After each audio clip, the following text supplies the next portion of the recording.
Bharatiya Janata party के वरिष्ठ नेता और इस क्षेत्र के प्रभारी सम्माननीय श्री मुरलीधर राव जी, भारतीय जनता पार्टी के स्टेट प्रेसिडेंट माननीय संजय जी,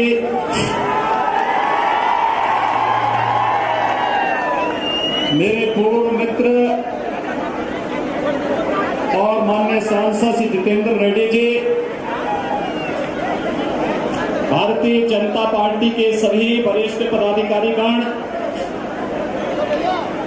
और आज के इस रोड शो कार्यक्रम में हजारों की संख्या में उपस्थित भारतीय जनता पार्टी के सभी कार्यकर्ता भाइयों बहनों, हैदराबाद को भाग्यनगर बनाने के आपके संकल्प के साथ जुड़ने के लिए मर्यादा पुरुषोत्तम भगवान श्री राम की भूमि से विशेष रूप से आपका अभिनंदन करने के लिए मैं आपके बीच आया हूं। भाइयों बहनों, जो उत्साह आप सबने यहां दिखाया है, यह उत्साह हैदराबाद में आपके पूर्वजों ने 1946 से 1948 में निजाम शाही के खिलाफ जो अभियान चलाया था, उस अभियान को देश के एकता और अखंडता के प्रतीक सरदार वल्लभ भाई पटेल जी के नेतृत्व में आपके पूर्वजों को जो सफलता प्राप्त हुई थी, इसी का परिणाम है कि निजाम और उनके जो सरपरस्त थे, उनके द्वारा इस हैदराबाद को पाकिस्तान में शामिल करने या अलग अस्तित्व बना करके इस देश के नागरिकों को यहां पर आने के लिए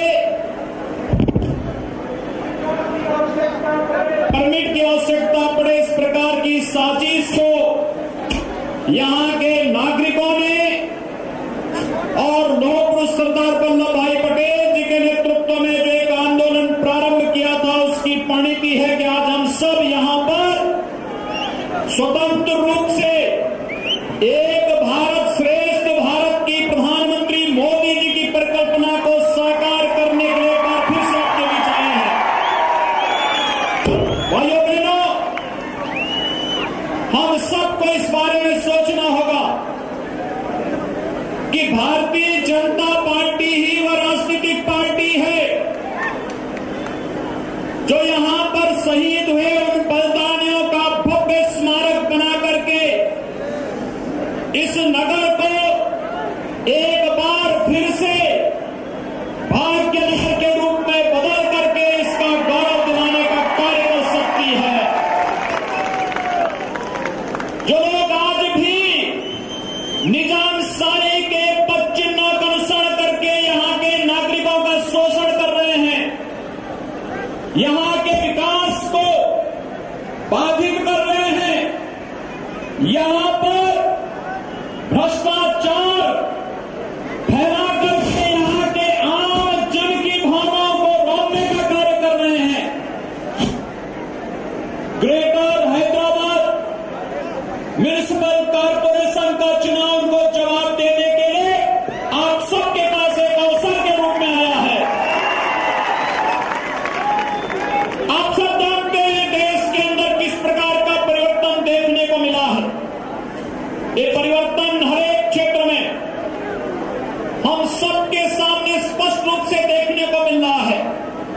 याद करिए 1952 में कश्मीर में कुछ लोगों ने आर्टिकल 370 लागू करके शेष भारत के नागरिकों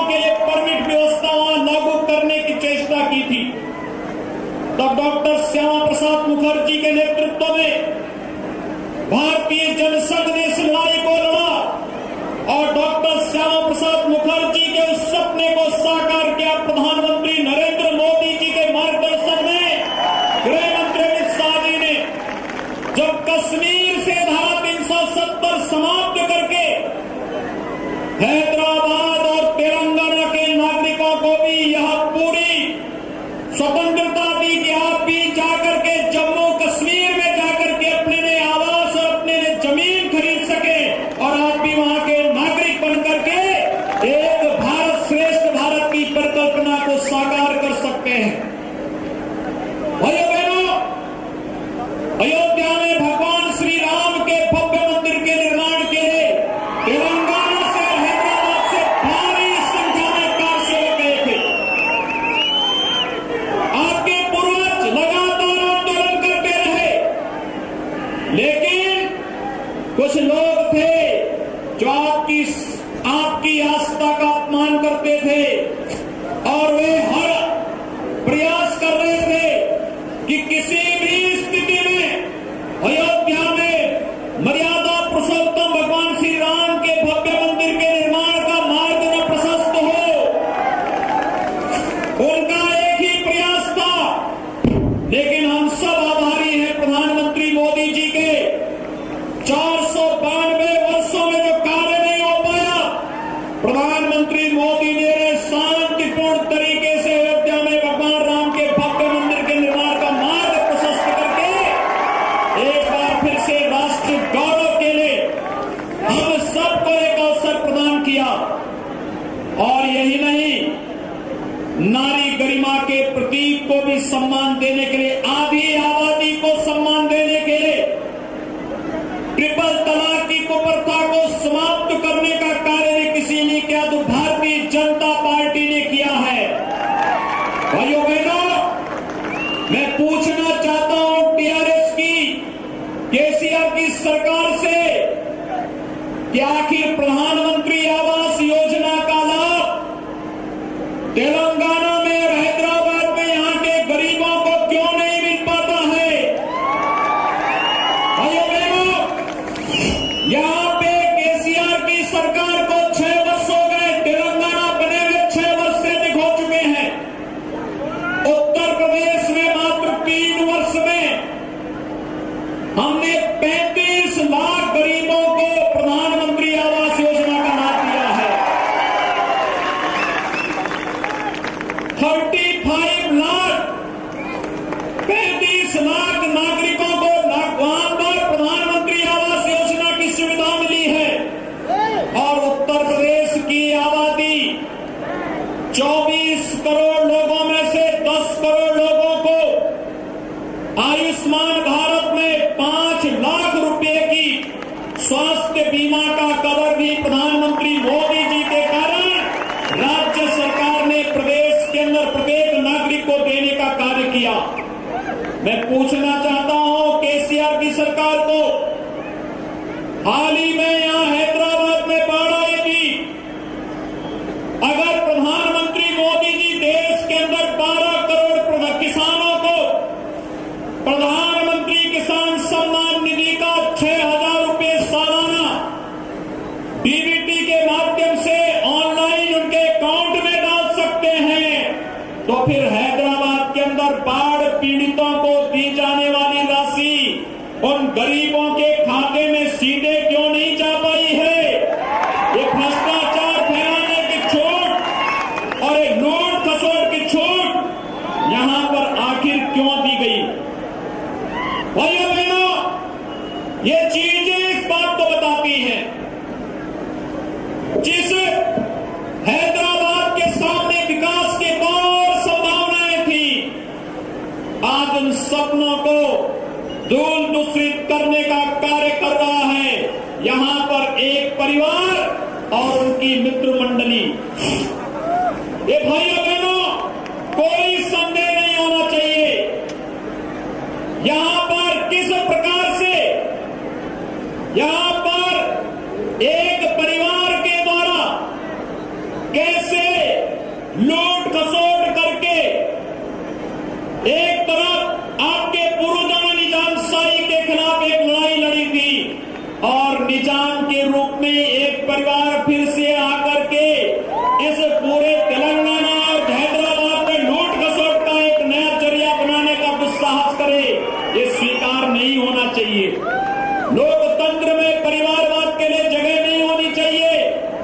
लोकतंत्र में किसी भी प्रकार की दुर्व्यवस्था के जगह नहीं होनी चाहिए जो एक सामान्य नागरिक के अधिकार पर कहीं न कहीं कुठाराघात करता हो। लेकिन दुर्भाग्य से यहां की टीआरएस की सरकार ने यहां पर उन्होंने एमआईएम के साथ एक गठबंधन करके यहां की जनता की भावनाओं के साथ खिलवाड़ किया है। आप सोचिए, अभी हाल ही में बिहार विधानसभा का चुनाव संपन्न हुआ। भाइयों बहनों, बिहार विधानसभा का चुनाव संपन्न हुआ, जनादेश भारतीय जनता पार्टी गठबंधन को प्राप्त हुआ। श्री नीतीश कुमार जी वहां पर फिर से मुख्यमंत्री बने, एमआईएम का एक विधायक बना। लेकिन उन्होंने जब संविधान की शपथ लेने की बात आई तो उन्होंने हिंदुस्तान बोलने से इनकार कर दिया। हिंदुस्तान के नाम पे शपथ नहीं ली। हिंदुस्तान में रहेंगे, हिंदुस्तान का खाएंगे, लेकिन जब संविधान की शपथ हिंदुस्तान के नाम पे लेने की बात आएगी तो हिंदुस्तान नाम बोलने में संकोच करेंगे। ये एमआईएम की असलियत को बताने का कार्य करता है। और भाइयों बहनों, यह आप अनुमान कर सकते हैं कि बिहार में एक विधायक उनका चुनाव जीतता है, वह इस रूप में अपमानित करने का कार्य करता है आप सभी को।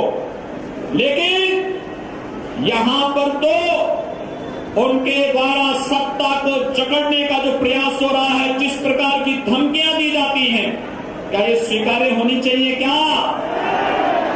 क्या ये विकास के लिए अनिवार्य है? क्या विकास अगर देखना है 6 वर्षों में मोदी जी के नेतृत्व में पूरे देश के अंदर जिस प्रकार का विकास हुआ है, जिन गरीबों के पास शौचालय नहीं, स्वच्छ भारत मिशन के अंदर राष्ट्रपिता महात्मा गांधी की जन्म जयंती 2 अक्टूबर 2014 से स्वच्छ भारत अभियान का शुभारंभ हुआ था।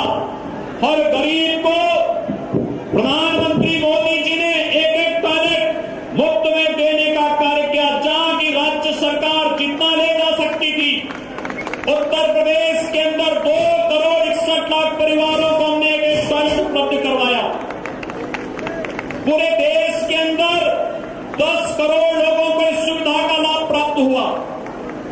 3 करोड़ गरीबों को देश के अंदर प्रधानमंत्री आवास योजना का लाभ दिया गया। 4 करोड़ गरीबों को सौभाग्य योजना के अंदर फ्री में इलेक्ट्रिसिटी का लाभ दिया गया। प्रधानमंत्री उज्ज्वला योजना में पूरे देश के अंदर 8 पूरे देश के अंदर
मित्रों, हम सबको तय करना होगा कि हैदराबाद को भाग्यनगर बना करके फिर से विकास की नई बुलंदियों तक पहुंचाना है। ये हम सबको तय करना है और मुझे बहुत प्रसन्नता है। मैं जानता हूं यहां पर भारतीय जनता पार्टी के कार्यकर्ताओं के साथ यहां की सरकार का रवैया कितना खराब है। कैसे वह यहां पर एक तरफ जनता के हकों को लूट खसोट करने का कार्य कर रही है और दूसरी तरफ भारतीय जनता पार्टी के कार्यकर्ताओं को पीड़न करने का कार्य भी एमआईएम के बहकावे में आकर के करने का कार्य कर रही है। लेकिन हम सबको इसके खिलाफ एक नई लड़ाई लड़नी है और इस नई लड़ाई के लिए आज आप सबके साथ कदम से कदम मिलाकर के चलने के लिए, आपके साथ जुड़ने के लिए मैं स्वयं भी मर्यादा पुरुषोत्तम भगवान श्री राम की धरती से आपके बीच में यहां पर उपस्थित हुआ हूं। भाइयों बहनों, लोग मुझसे पूछ रहे थे क्या हैदराबाद भाग्यनगर हो सकता है? मैंने कहा क्यों नहीं। उन्होंने कहा कैसे? हमने कहा देखिए, उत्तर प्रदेश में भारतीय जनता पार्टी की सरकार आई, हमने फैजाबाद को अयोध्या कर दिया, हमने इलाहाबाद को प्रयागराज कर दिया। वहां पे गंगा और यमुना दो पवित्र नदियां मिलती हैं, कुंभ का भव्य आयोजन होता है, हमने उसका नाम प्रयागराज, उसका वही पौराणिक नाम था। तो फिर इसका वास्तविक नाम भाग्यनगर क्यों नहीं हो सकता? अगर यहां पर यहां की जनता भाग्यनगर, मित्रों, कोई जाति मत और मजहबी व्यवस्था नहीं, ये सांप्रदायिक नाम भी नहीं। भाग्यनगर का मतलब समृद्धि का प्रतीक, यहां के विकास का प्रतीक और भाग्यनगर बनाने की, इसको समृद्धशाली बनाने की, यहां के नागरिकों को बुनियादी सुविधाएं देने की, यहां के नागरिकों को विकास की प्रक्रिया के साथ जोड़ने की प्रक्रिया का हिस्सा है भाग्यनगर बनाने की प्रक्रिया के कार्यक्रम। और इस कार्यक्रम के साथ जुड़ने के लिए आज हम सब यहां पर उपस्थित हुए हैं। मैंने आज यहां पर देखा, यहां की सरकार यहां पर एक नदी के अतिक्रमण को हटाने के कारण यहां पर लोगों को बाढ़ की त्रासदी का सामना करने के लिए मजबूर होना पड़ा है। भारत नदी संस्कृतियों का देश माना जाता है और भाइयों बहनों, नदी संस्कृति का देश होने के नाते आज नदियां दम तोड़ रही हैं। प्रधानमंत्री मोदी जी ने नमामि गंगे परियोजना के माध्यम से उत्तर भारत में गंगोत्री से लेकर गंगा सागर तक अविरल गंगा, निर्मल गंगा के कार्य को सार्थक किया है।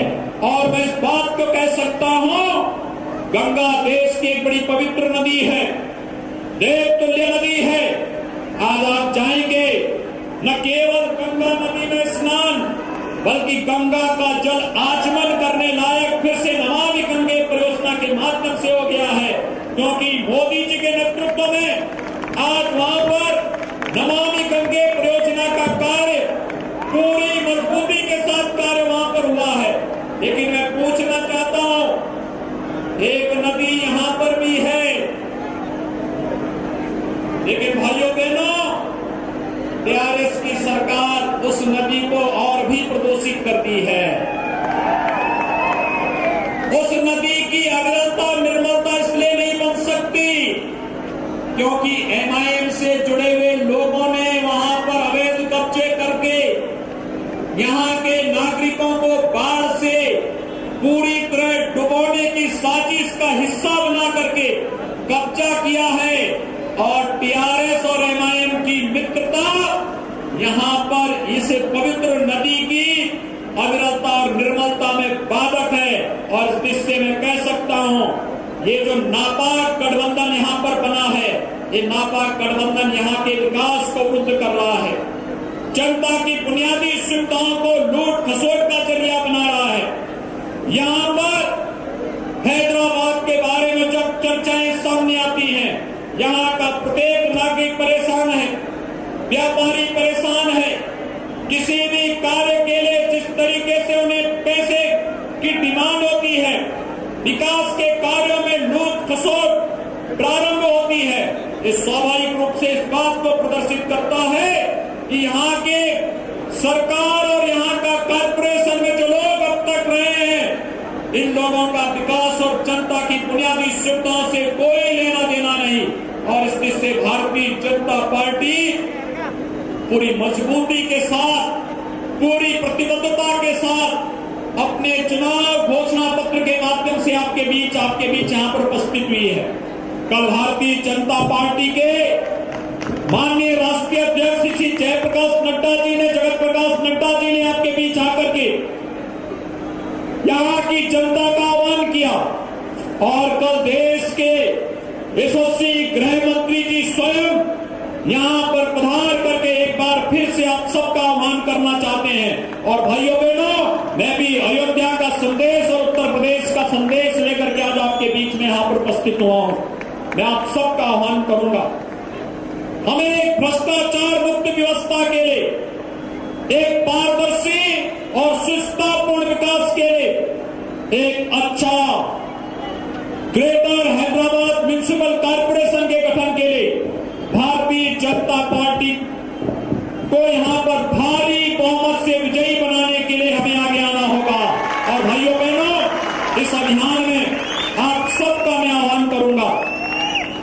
विजय संकल्प भारतीय जनता पार्टी का है और जो उत्साह यहाँ के यूथ में दिखाई दे रहा है, यहाँ के नौजवानों में दिखाई दे रहा है, यहाँ की बहनों में दिखाई दे रहा है, यहाँ के समाज के प्रत्येक तबके में दिखाई दे रहा है, ये उत्साह इस बात को प्रदर्शित करता है कि अब बहुत दिनों तक निजामशाही के पिछलग्गू बने हुए लोग अब हैदराबाद में आगे चल नहीं पाएंगे।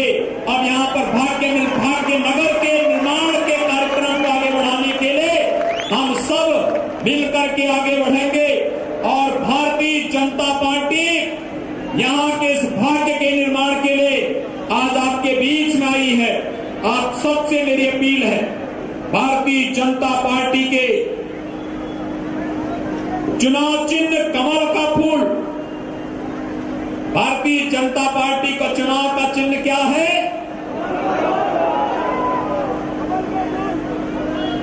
कमल का फूल, लोटस।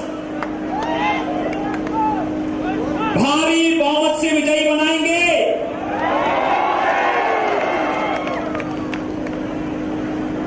मैं सचमुच आपने जो उत्साह दिखाया है, इस उत्साह के लिए आप सबका आभारी हूं और मैं आप सबका आह्वान करूंगा।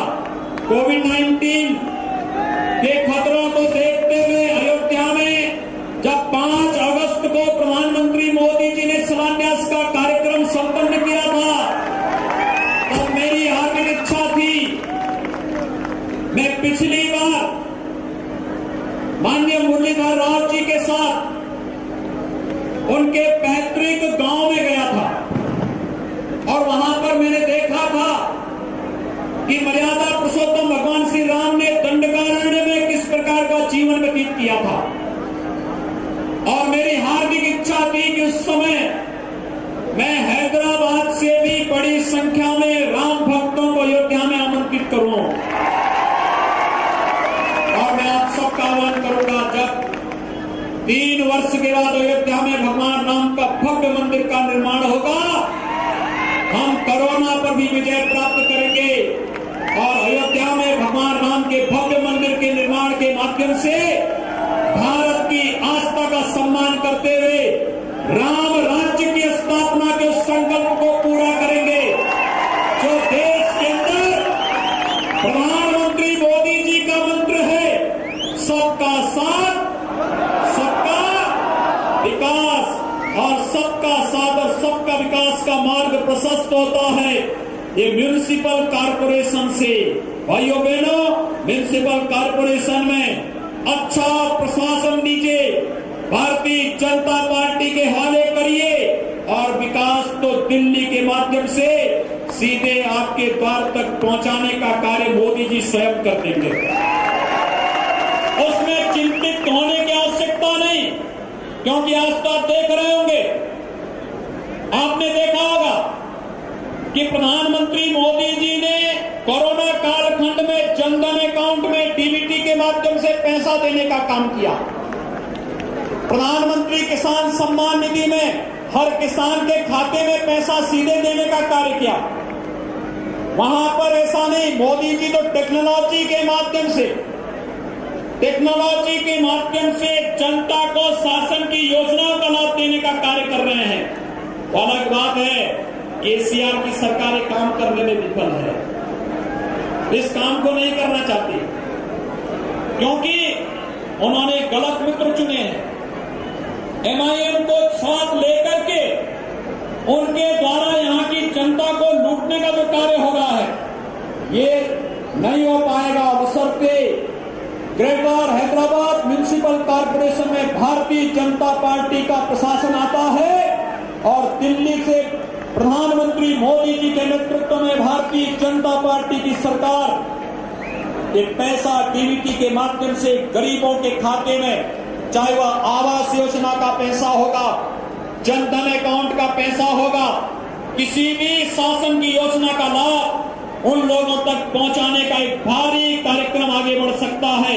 आज के इस अवसर पर जो उत्साह इस रोड शो कार्यक्रम में आप सबने दिखाया है, आप सबके प्रति मैं हृदय से आभार व्यक्त करते हुए भारतीय जनता पार्टी के पक्ष में भारी समर्थन देने की अपील आप सबसे करते हुए मैं वाणी को देता हूं विराम। जय जय श्री राम, जय जय श्री राम, जय जय श्री राम।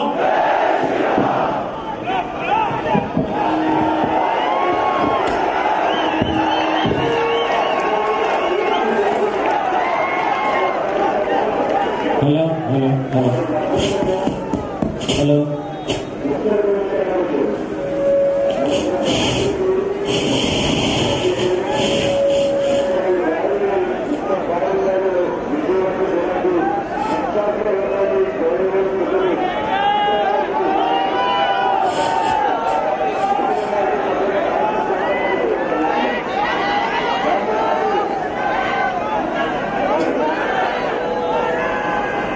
ध्यान दो। हेलो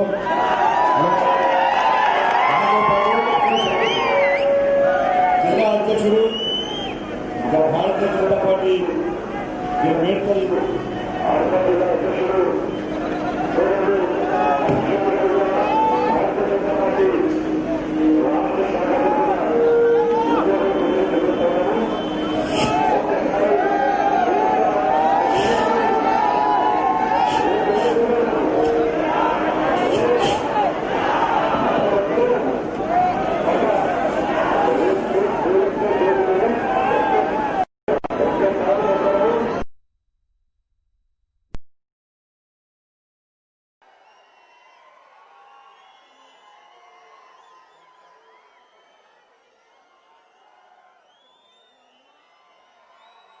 बोलो भारत माता की, भारत माता की जय श्री राम, जय श्री राम, जय श्री राम।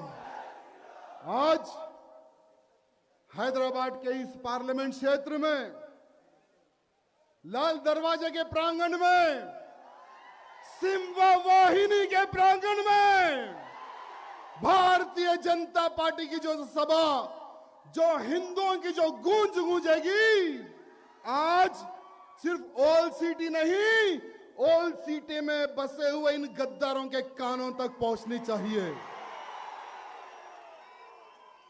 आज म्युनिसिपल कॉरपोरेशन के चुनाव चल रहे हैं।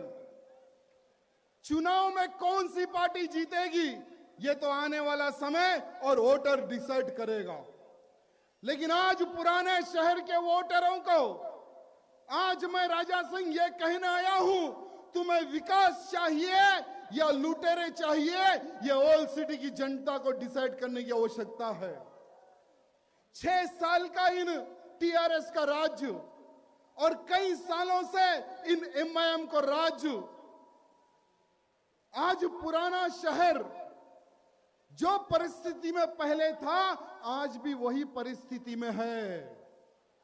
तो मैं हमारे पुराने शहर के लोगों से पूछना चाहूंगा कि आप लोग चेंजेस चाहोगे या चेंजेस नहीं चाहोगे? बदलाव आना है ना तेलंगाना में? पुराने शहर में बदलाव आना है ना? म्युनिसिपल ग्रेटर हैदराबाद में बदलाव अगर आना है तो हर वोटर को यह सोचने समझने की आवश्यकता है, जो सबका साथ सबका विकास जो सोच रखते हैं प्रधानमंत्री मोदी जी, हमें उनके बताए हुए मार्ग पर हमें चलना है। यह सोच हर वो वोटर में आने की आवश्यकता है। आज भारतीय जनता पार्टी के ऊपर बाप और बेटा यानी तेलंगाना में किसकी सरकार है अगर पूछेंगे तो टीआरएस की सरकार, यानी सरकार कौन चला रहे हैं? बाप और बेटा।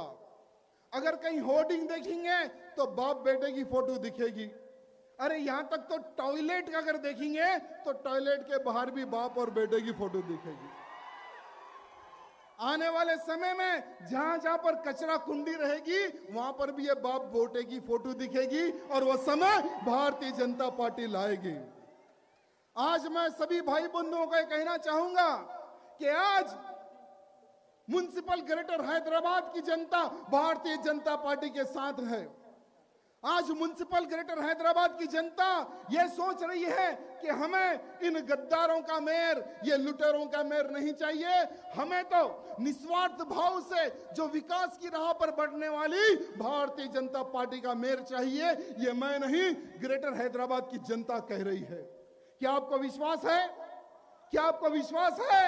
अरे आपके विश्वास में ही तो दम है, और आप नहीं तो हम नहीं, आपके आशीर्वाद से तो हम यहां तक पहुंचे हैं। बस यही मैं आप सबसे निवेदन करना चाहता हूं। साथ ही साथ ये पुराने शहर का एक डायपर मैन है। ये डायपर मैन ये कहता है कि किसी में हिम्मत नहीं जो ओल्ड सिटी में आ जाए। तो वो डायपर मैन को मैं ये कहना चाहूंगा कि देख, तेरा बाप योगी आ रहा है, तेरा बाप योगी आ रहा है, तेरे में दम है तो रोक कर देख ले। अरे तूने तो बहुत प्रयत्न किया था डीजीपी के पास, तेरे टट्टुओं को, तेरे टीआरएस के टट्टुओं को तूने कंप्लेंट देकर भिजाया था कि बीजेपी वाले कम्युनल वायलेंस पैदा करने का प्रयत्न कर रहे हैं। अरे बीजेपी वाले कभी भी इस प्रकार की सोच नहीं रखते। बीजेपी वाली सोच रखते हैं तो आतंकवाद के खात्मे की सोच रखते हैं। अरे जिस दिन भी अगर हमारी फिर गई तो पुराने शहर में जितने भी जो आतंकवादी कुत्ते छुपे हैं, ढूंढ ढूंढ कर उनको उड़ाएंगे हम, ढूंढ ढूंढ कर। अरे फिक्र मत कर, हर वो व्यक्ति का समय आता है। अब तेरा बुरा समय चालू हो गया है, अब तेरा बुरा समय चालू हो गया है। तू बार बार कहता है कि हमने बहुत विकास किया है पुराने शहर में, हमने बहुत विकास किया है। अरे तुम्हारा विकास आज हिंदू नहीं मुसलमान भी देख चुका है। थोड़ी सी बरसात क्या हुई, पुराने शहर के कई बस्तियां डूब गए। उस्मान नगर आज भी डूबा हुआ है। हिंदू के साथ साथ आज मुसलमान भी परेशान है। मैं मुसलमान मेरे भाई बंधुओं को कहना चाहूंगा, राजा सिंह मेरे मुसलमान भाई बंधुओं को कहना चाहूंगा कि अगर सचमुच में तुम्हें विकास चाहिए तो आइए, दो हाथ हम आगे बढ़ाते हैं। सबका साथ सबका विकास सोचने वाली भारतीय जनता पार्टी से जुड़े।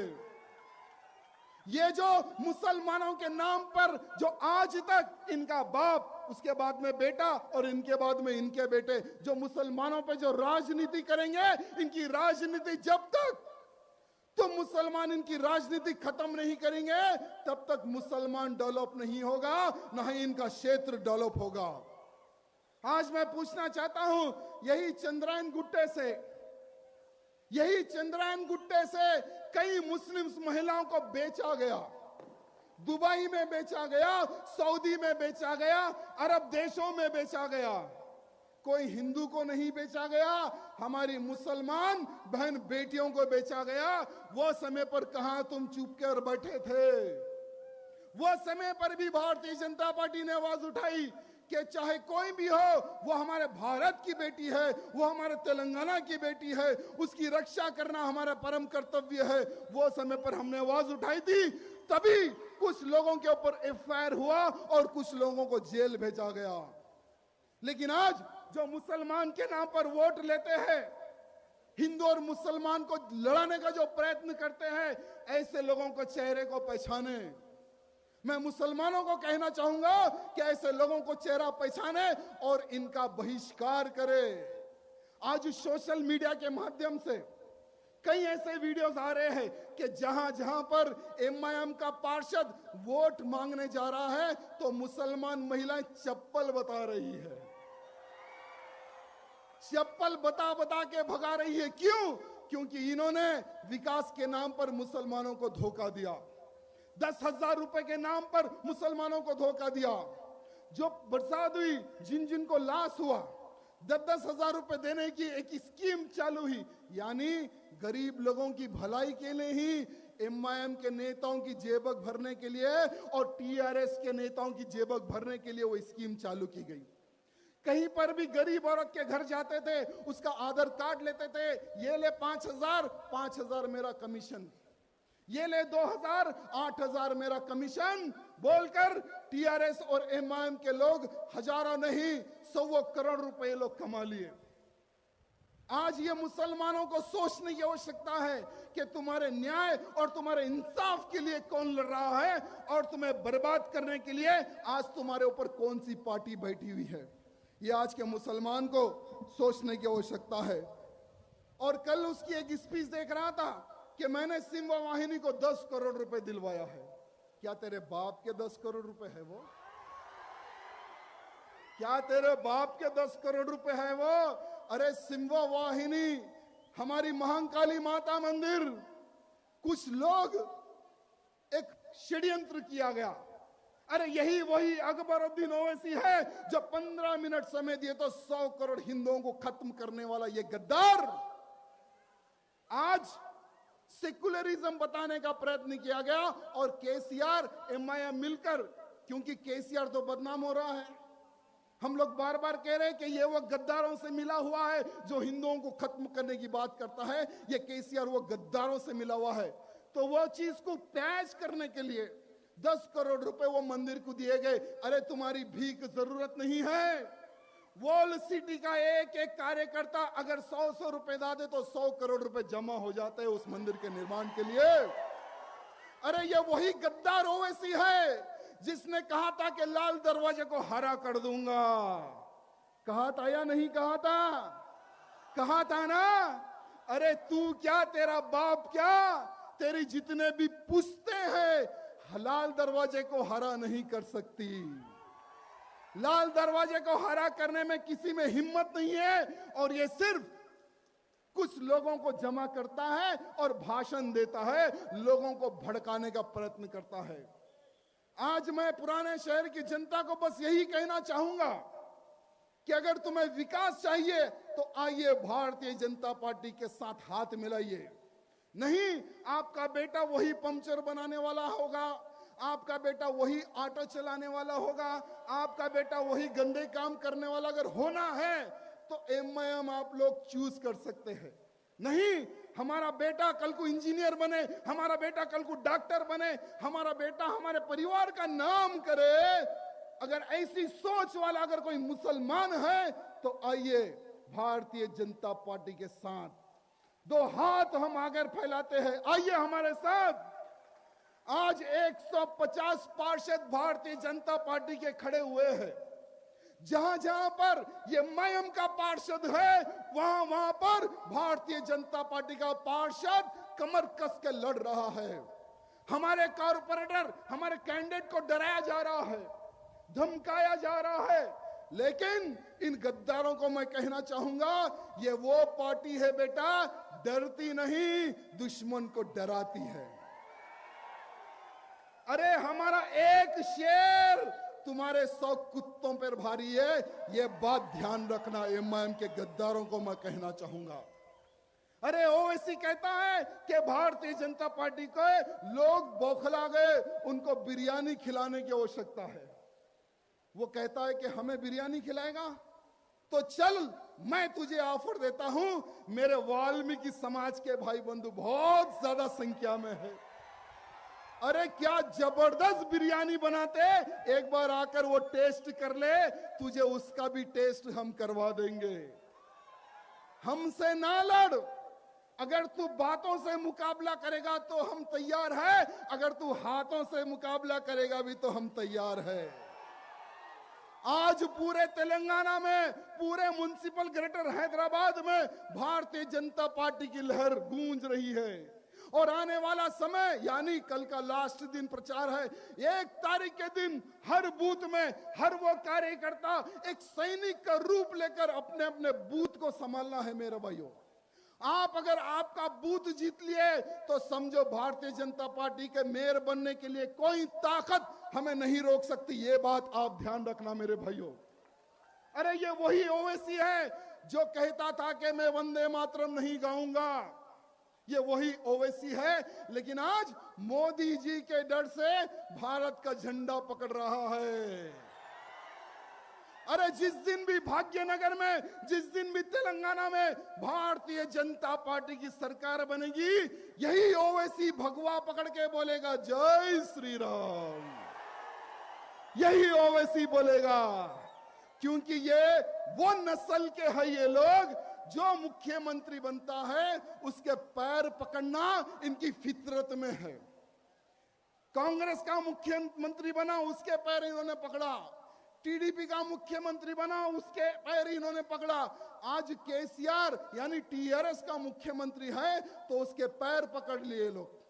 इनका उद्देश्य है सरकारी लैंडों को कब्जा करना, करोड़ों रुपए कमाना, मुसलमानों को धोखा देकर राजनीति करना और अपने परिवार को ताकतवर बनाना, यही इनका उद्देश्य है। ये मुसलमानों को समझने की आवश्यकता है। कब तक बेवकूफ बनकर रहोगे पुराने शहर के मुसलमानों? आज चेंज की आवश्यकता है। इसलिए मैं आप सबसे निवेदन करना चाहता हूं, समय कम है, बहुत सारे वक्ताएं हैं, बस यही कहूंगा आने वाले समय में कि आपके हाथ में है भारतीय जनता पार्टी को किस तरह से मजबूत करना। पुराने शहर को आप जीत लो, सारी दुनिया को हम जीत लेंगे। बस आपसे बस निवेदन है, बाकी के हमारे छोटे साले भाई, बड़े साले भाई के टेंशन मत लो, उनको हम हैं, हम देख लेंगे। बस आप अपना बूथ देखिए। धन्यवाद। जय सिया राम।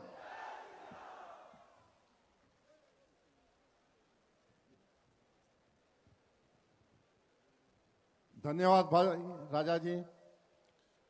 भाइयों, कुछ ही देर में योगी जी अपने बीच आने वाले हैं। उससे पहले मैं आप लोगों को कुछ सूचना देता हूं। कल सवेरे 10 बजे और एक हिंदू हृदय सम्राट भाई अमित शाह जी चार मीनार भाग्यलक्ष्मी मंदिर के दर्शन करने आ रहे हैं। आप सभी कार्यकर्ताओं से अनुरोध करता हूं कि कल अधिक से अधिक संख्या में चार मीनार के पास आकर आप सब अपनी हाजिरी लगाए कि भाई अमित शाह को बता दें सारे हिंदू, पुराने शहर के पूरे हिंदू भाई अमित शाह के साथ है, भारतीय जनता पार्टी के साथ है। कल सवेरे 10 बजे आप सभी लोग अमित शाह जी के लिए एक बार अपना समय निकालकर 10 बजे आइए। धन्यवाद। आज इस सभा को पधार रहे सभी कार्यकर्ताओं से एक बार नम्र निवेदन करता हूं। अब कुछ ही क्षणों में हमारे योगी जी यहाँ पर प्रस्थान करने वाले, उससे पहले मैं बहन DK अरुणा जी से अनुरोध करता हूं कि वो इस सभा को संबोधित करें।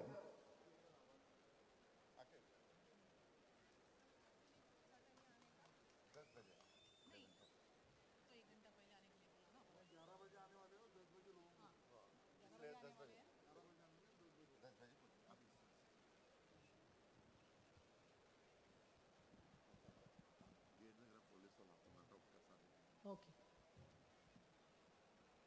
గేట్ దగ్గర ఉన్నటువంటి మీటింగ్ వచ్చినటువంటి కార్యకర్తలందరినీ లోపలికి పంపాల్సిందిగా పోలీస్ వాళ్ళని కోరుతా ఉన్నాను. అక్కడ ఉన్న వాళ్ళందరినీ దయచేసి లోపల పంపించండి. అక్కడ దయచేసి ఆపొద్దు.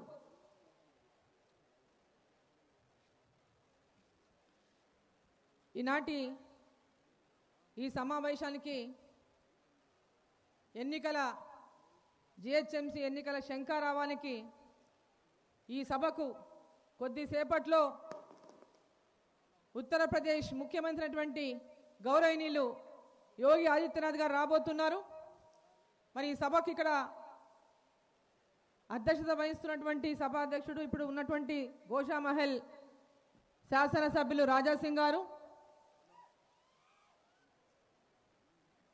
నేషనల్ జనరల్ సెక్రటరీ అయిన పెద్దలు భూపేందర్ యాదవ్జీ గారు,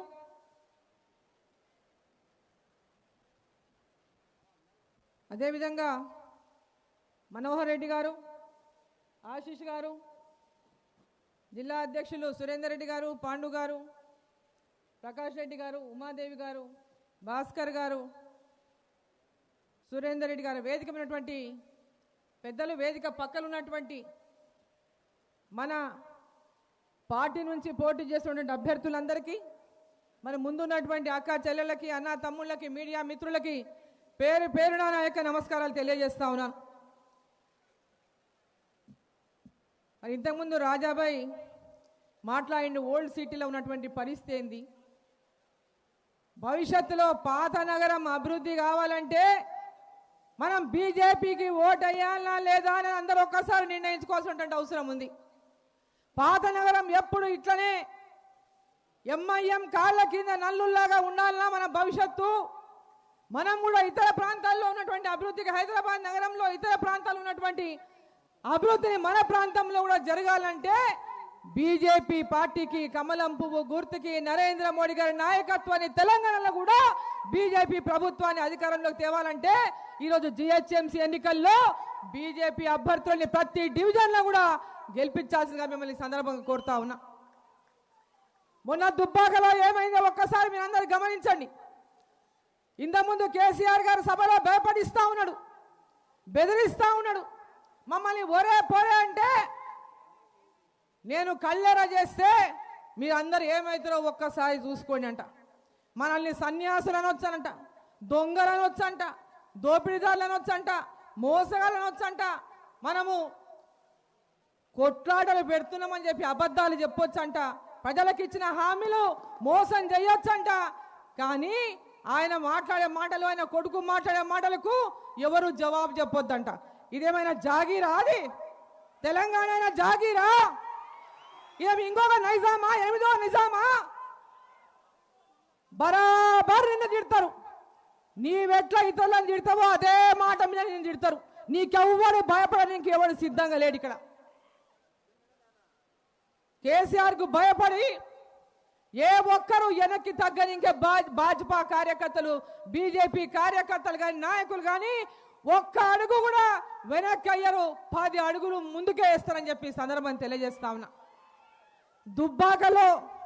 దుబ్బాక పెద్దలు గూబా గుయ్యమనిపిస్తే ఇప్పటిదాకా ఇంకా నిద్రమబ్బు దిగలే, ఇంకా సోయి రాలే, ఇంకా కేసీఆర్కు సోయి రాలే.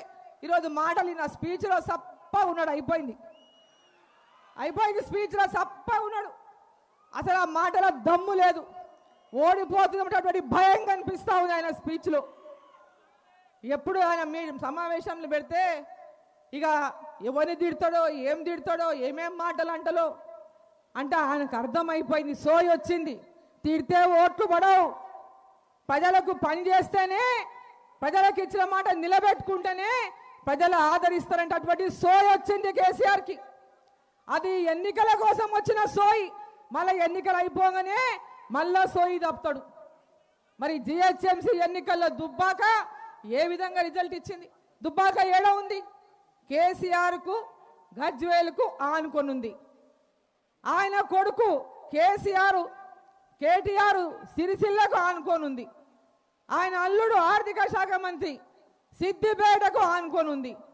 మరి ఆ పక్కన ఆనుకొని ఉన్నటువంటి దుబ్బాక ప్రజలు వీళ్ళు ఎన్ని రకాలుగా భయపడిచ్చినా పోలీసులతోన దాడులు చేయించిండ్రు, పోలీసులతోన కేసులు పెట్టిండ్రు, మన కార్యకర్తల ఇళ్లలో పైసలు పెట్టి దొంగ కేసులు పెట్టిండ్రు, మన అభ్యర్థి ఇంటిగా పోలీసులు సోదాలు చేసిండ్రు. మన అధ్యక్షుడు అక్కడ పోతే ఆయన మీద దాడి చేసి పోలీసు జీపులో ఏ విధంగా కుక్కీగా ఒక్కసారి మన కార్యకర్తలు మర్చిపోవద్దని చెప్పి నేను తెలియజేస్తా ఉన్నా. అన్ని రకాలుగా వేధించిన ఏ ఒక్క బీజేపీ కార్యకర్త వెనక్కి తగ్గలేదు దుబ్బాకలో అని చెప్పి సందర్భాన్ని తెలియజేస్తా ఉన్నా. వాళ్ళు ఎన్ని బెదిరింపులు చేసినా, ఎన్ని రకాలుగా ఒత్తిళ్లు తీసుకొచ్చినా, కోట్ల రూపాయల డబ్బులు పంచినా ఏ ఒక్క కార్యకర్త కానీ, ఏ ఒక్క దుబ్బాక ప్రజలు కానీ ఒక్క అడుగు కూడా ఎరుకేయలేదు. మేము ఓడించి తీరుతామనేటటువంటి శపథం తీసుకొని అక్కడ వాళ్ళ ఎమ్మెల్యే అకస్మాత్తుగా అనారోగ్యంతో చనిపోయినా ఆయన భార్యను అక్కడ నిలబెట్టి పోటీలో పెట్టినా ఏ మాత్రం కూడా అక్కడ వాళ్ళ పట్ల అంటే పాపం చనిపోయింది కదా అనేటటువంటి సంతాపం కూడా లేకుండా మరి భారీగా ప్రజలందరూ కూడా ఏకమై టీఆర్ఎస్ పార్టీకి కేసీఆర్ కు బుద్ధి చెప్తామని దుబ్బాక ప్రజలు చెంప చెల్లు అనిపించిన విషయాన్ని హైదరాబాద్ నగర ప్రజలు గుర్తుంచుకోవాలని చెప్పింది. అదే స్ఫూర్తితో జిహెచ్ఎంసీ ఎన్నికల్లో ప్రతి డివిజన్ లో కూడా గెలిపించి హైదరాబాద్ నగర ప్రజలకు ఇచ్చినటువంటి హామీలను మోసం చేసినటువంటి కేసీఆర్ ను నేను ఏం చేయకుండా ప్రజలు నాకు ఓట్లు వేస్తారు. ఎందుకంటే 3 సార్లు వేసిండు మీరు ఓట్లు. మొట్టమొదటిసారి తెలంగాణ ఉద్యమం అని చెప్పి ఉద్యమ నాయకుని ముఖ్యమంత్రిగా చేద్దామని ఓట్లు వేసిండ్రు. జిహెచ్ఎంసీ ఎన్నికలు రాగానే జిహెచ్ఎంసీలో ప్రజలకు 2 బెడ్రూమ్లని, హైదరాబాద్ నగరంని విశ్వనగరం మారుస్తా, డల్లాస్ చేస్తా, ఇస్తాన్బుల్ చేస్తా, పాత నగరాన్ని ఇస్తాన్బుల్ చేస్తాను. ఇట్లా అనేక రకాలుగా మోసాలు చేసి హైదరాబాద్ నగరంలో వాన పడితే రోడ్లు సముద్రం అవుతుంది, కార్లు పడవలు అవుతాయి. హైదరాబాద్ నగరం నడిబొట్టున్నటువంటి అసెంబ్లీ ముందల మోకాళ్ళ లోతు నీళ్లు నిలబడతాయి. నాకు ఓటేయండి, హైదరాబాద్ లో వాన పడితే లోతట్టు ప్రాంతాలు కానీ, నాలాలు కానీ, డ్రైన్లు కానీ, రోడ్లు కానీ అభివృద్ధి చేస్తా, వర్షం పడితే అద్దాల్లాంటి రోడ్లు వేస్తా, ఒక చుక్క వాన నీళ్లు కూడా ఆగకుండా రోడ్లు అద్దాల్లాగా నిర్మాణం చేస్తాడు. మరి ఏమైంది? మొన్న వాన వస్తే ఏమైంది? ఇంతకుముందు వాన వస్తే ఇంటి మీద రోడ్ల మీద నీళ్లు ఉండేవి. మొన్న వానకి ఏమైంది? ఇండ్లలోకే నీళ్ళు వచ్చినటువంటి పరిస్థితి. ఈయన 67,000 కోట్లు ఖర్చు పెట్టినా అని చెప్తున్నాడు. మరి నువ్వు 67,000 కోట్లు ఖర్చు పెట్టి హైదరాబాద్ని అభివృద్ధి చేస్తే మరి ఇండ్లలోకి నీళ్ళు ఎట్లా వచ్చినాయి? కేటీఆర్, కేసీఆర్ ఇక కల్వకుంట్ల తారక రాముడు కాదు ఆయన, కల్వకుంట్ల తుపాకీ రాముడు అని చెప్పాలి. ఇంకా తుపాకీ రాముడు, ఆ తుపాకీ రామునిగా మాటలు అయితే ఇక కోటలు దాడతాయి. ఆయన మాట్లాడితే అమెరికా గురించే మాట్లాడతాడు. డల్లాస్ అంటాడు. డల్లాస్లో ఇటువంటి భాషనే మాట్లాడతారా ఎవరైనా తెలుగు వాళ్ళు? మన తెలుగు వాళ్ళు ఆయన భాష ఎట్లా ఉంటుంది విన్నామా మనం ఎప్పుడైనా? అమెరికాలో అది చదువుకున్నాడంట, అమెరికాకు పోయి వచ్చిండంట. అమెరికా వాడికి పోయి వచ్చిన భాష ఎట్లా ఉంటుంది? ప్రధానమంత్రి అంటే అటువంటి గౌరవం లేదు, ప్రతిపక్ష పార్టీలు అంటే గౌరవం లేదు, వ్యక్తుల మీద గౌరవం లేదు, ఏ మాత్రం కూడా సంస్కారం లేనటువంటి భాష మాట్లాడేటువంటి మరి కేటీఆర్ కు తుపాకీ రాముడు మాటలతో ప్రజలను మోసం చేసేటువంటి తుపాకీ రాముడు అనేటటువంటి బిరుదు సరిగ్గా సరిపోతుందని చెప్పి సందర్భంగా తెలియజేస్తా ఉన్నా. ఈరోజు చెప్తున్నారు వాళ్ళు, హైదరాబాద్ నగరంలో మునిగిపోతే మేము 10,000 రూపాయలు ప్రకటించిన. ఎప్పుడు ప్రకటించిండు 10,000 రూపాయలు? ఆయన ఎక్కడికైనా, ఏ కాలనీకైనా, ఎక్కడికైనా, ఏ ఇంటి ముందుకు నీళ్ళు వచ్చిన ఇంటి ముందుకైనా ఏ ఒక్కరినైనా ఈ కేసీఆర్ పలకరించిండా? ఏ ఒక్కరినైనా ఏ ఇంటి ముందుకైనా పోయి కేసీఆర్ పలకరించిండా?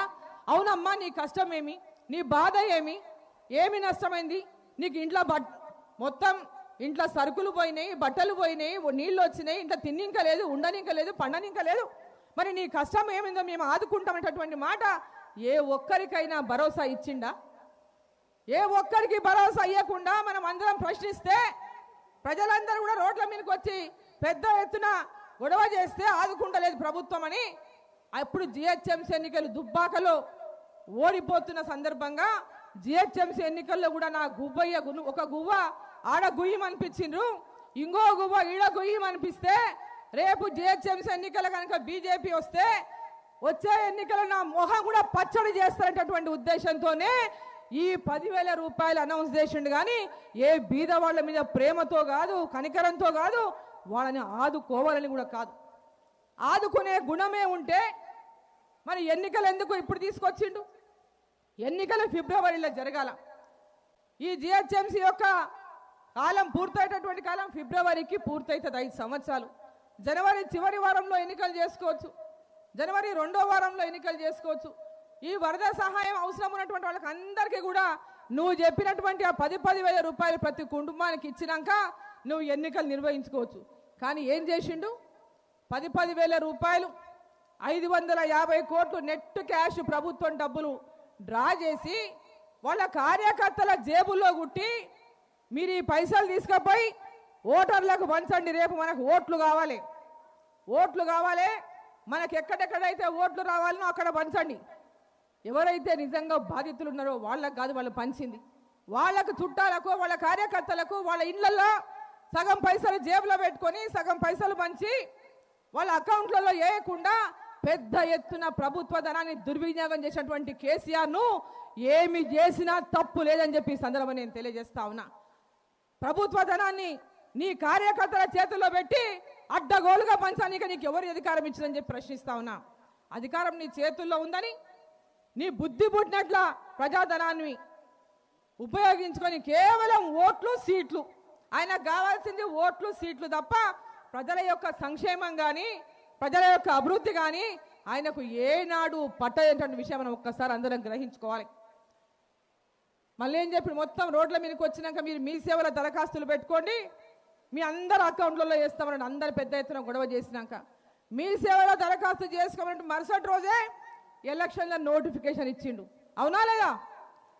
మరి ఎన్నికల నోటిఫికేషన్ ఇచ్చి ఎలక్షన్ కోడ్ వచ్చింది, ఇప్పుడు పంచనీక లేదు, బీజేపీ పార్టీ ఆపుతున్నది, బండి సంజయ్ గారు ఉత్తరం రాసిండ్రు అని ఒక దొంగ ఉత్తరాన్ని ఈ యొక్క ముఖ్యమంత్రి వాళ్ళు సృష్టించి బీజేపీ ఆపుతుందని ప్రజలను మరొక మోసం చేసినటువంటి పన్నాగం పడినటువంటి విషయానికి సంజయ్ గారు ఛాలెంజ్ చేసిండు. ఇదే భాగ్యలక్ష్మి టెంపుల్ దగ్గరకు వచ్చిపోయినా, భాగ్యలక్ష్మి టెంపుల్ దగ్గరకు వచ్చిపోయినా కేసీఆర్కి ఛాలెంజ్ చేసిండు, అయ్యా నేను బీదలకు ఇచ్చే 10,000 ఆపినా అని చెప్తున్నావు కదా, 10,000 రూపాయల వరద సహాయాన్ని ఆపినా అని చెప్తున్నావు కదా, నేను ఉత్తరం రాసినా అని చెప్తున్నావు కదా, అది నిజమే అయితే రాను భాగ్యలక్ష్మి అమ్మవారి టెంపుల్ దగ్గర రా, అక్కడ వచ్చి ప్రమాణం చేయి, ఆ ఉత్తరం నేను రాసిందని ప్రమాణం చేయని ఇక్కడ వచ్చి గంట పైన మరి బండి సంజయ్ గారు ఉండిపోతే ఎవడైనా ఒక్కడన్నా వచ్చిండా టీఆర్ఎస్ వాడు అక్కడికి?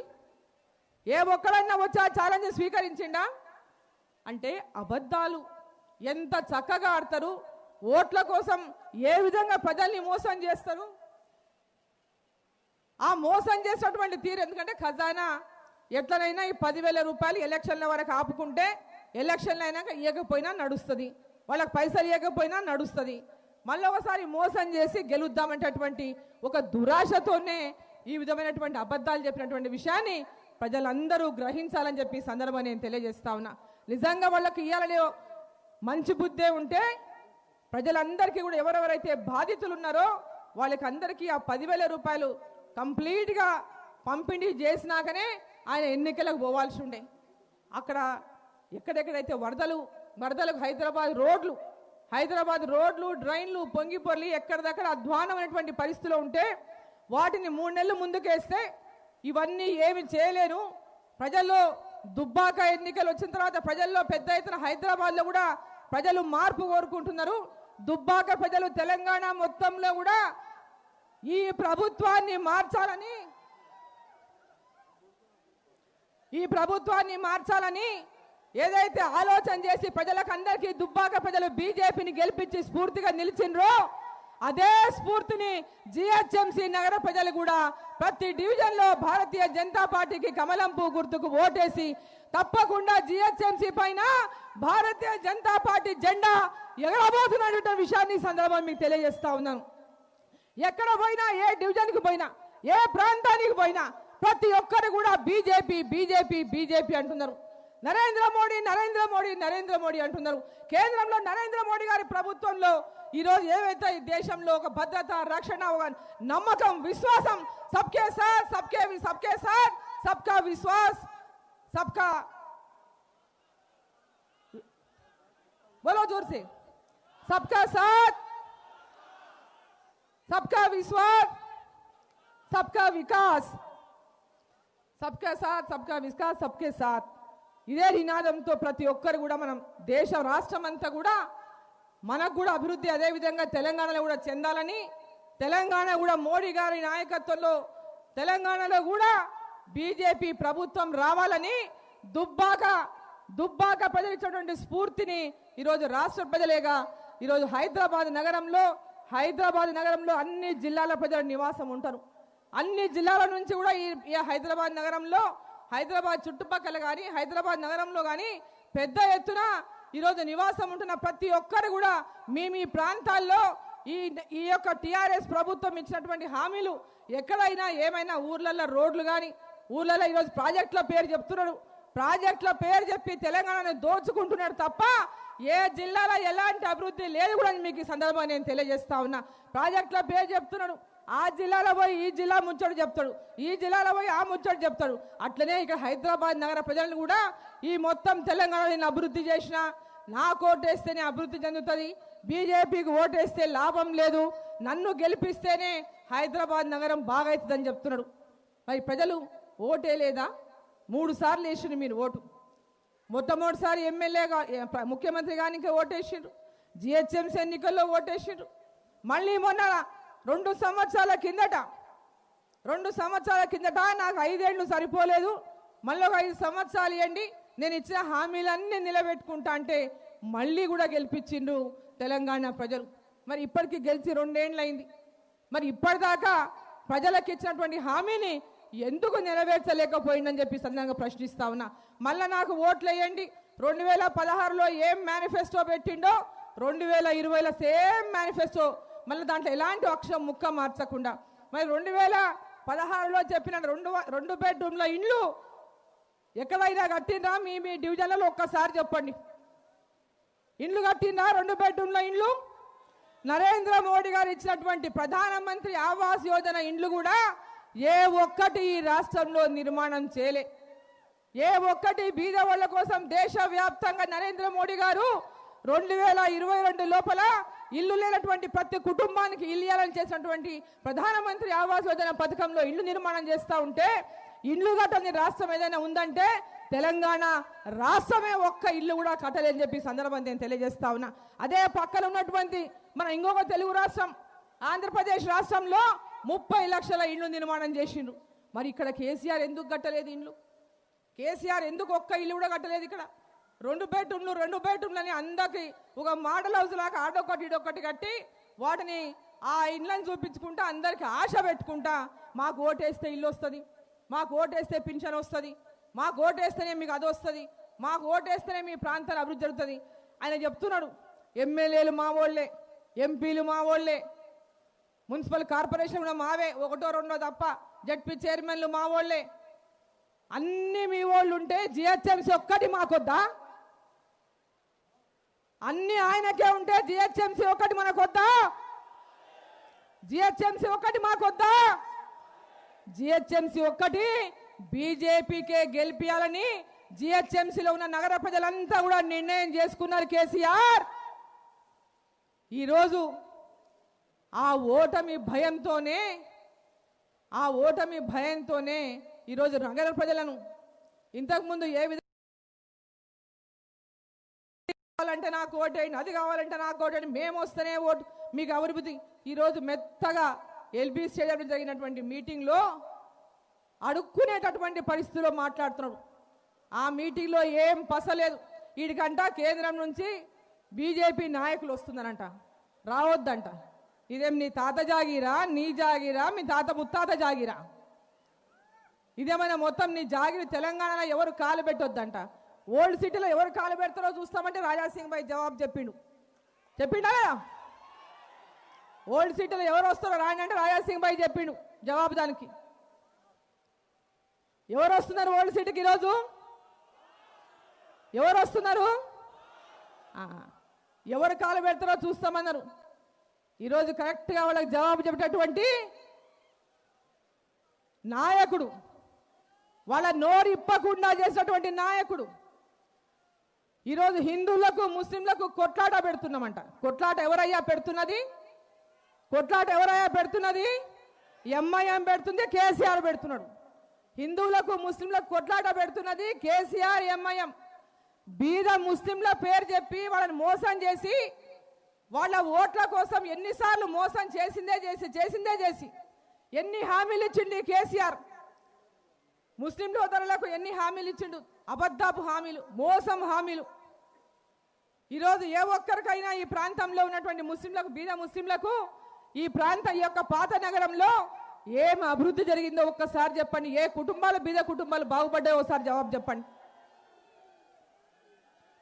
ఏ కుటుంబమైనా, ఏ బీద కుటుంబమైనా వాళ్ళు ఒక్కనాడైనా ఆదుకున్నారా?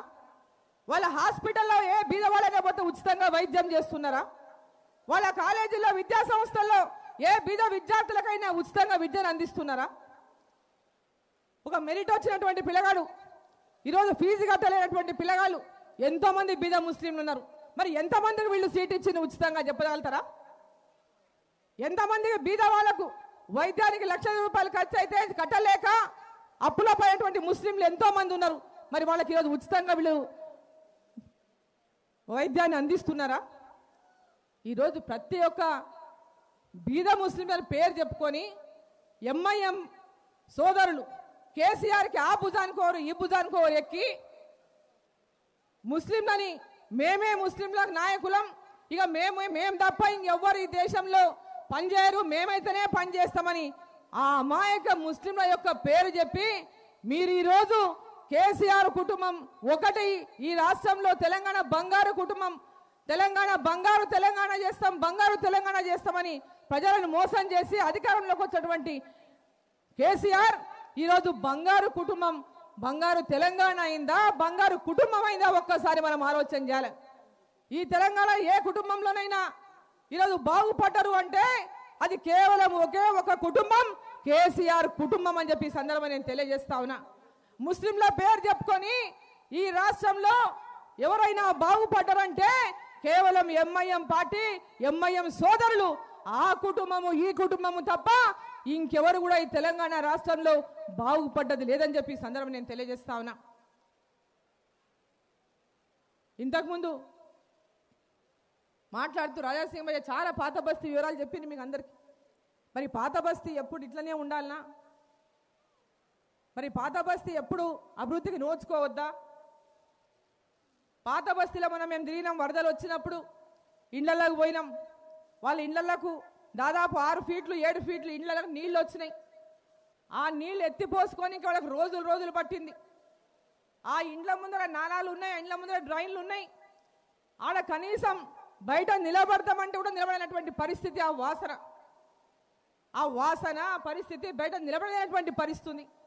మరి ఇటువంటి దుర్భర పరిస్థితిలో, ఇంత దుర్గంధ పరిస్థితిలో ప్రజలు నివసిస్తూ ఉంటే ఏ ప్రభుత్వం వస్తే ఆ ప్రభుత్వంతో ఫ్రెండ్లీ అలయన్స్ అని పెట్టుకుంటారు, వాళ్ళతో అండగా అవుతారు. టీడీపీ ఉన్నప్పుడు టీడీపీతోనా, కాంగ్రెస్ ఉన్నప్పుడు కాంగ్రెస్తోనా, తెలంగాణనే వద్దు అని చెప్పినటువంటి ఎంఐఎం సోదరులు తెలంగాణ వచ్చినాక కేసీఆర్తోనా.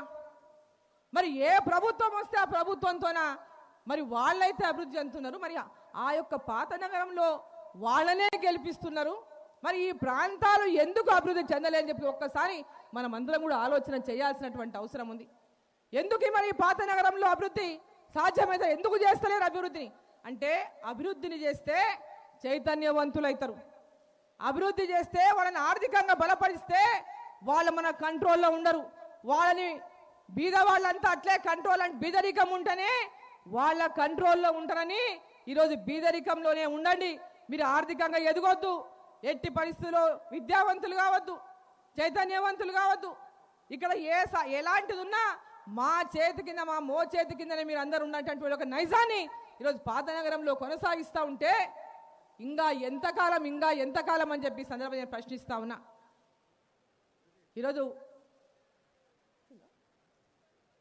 ఈరోజు దేశమంతా కూడా, దేశంలో ఉన్నటువంటి అందరూ ప్రతి ఒక్క కులము మతము భేదం లేకుండా ఈ దేశం యొక్క అభివృద్ధి లక్ష్యంగా, గ్రామం యొక్క అభివృద్ధి లక్ష్యంగా, అట్టడుగున ఉన్నటువంటి కడు బీదవారి నుంచి ప్రతి ఒక్కరి అభివృద్ధి లక్ష్యంగా ఈరోజు నరేంద్ర మోడీ గారు, ఒక బీద కుటుంబం నుంచి వచ్చినటువంటి నరేంద్ర మోడీ గారు, ఈరోజు ఒక ప్రధానమంత్రి స్థానానికి పోయినటువంటి నరేంద్ర మోడీ గారు ప్రతి ఒక్కరి అభివృద్ధిని కాంక్షిస్తూ, ప్రతి ప్రాంతం యొక్క అభివృద్ధిని కాంక్షిస్తూ, ఈ దేశం నలుమూలలా ఒకే రకమైనటువంటి అభివృద్ధి ఉండాలి, ప్రతి ఒక్కరు కూడా అభివృద్ధి పదంలో ముందుకు పోయేటటువంటి ఆకాంక్షతో ఏదైతే అందరి యొక్క అభివృద్ధిని కాంక్షిస్తూ ముందుకు పోతున్నాడో, మరి ఈరోజు అటువంటి వాళ్ళ చేతుడు మనం గట్టిగా చేయాలనా లేదా?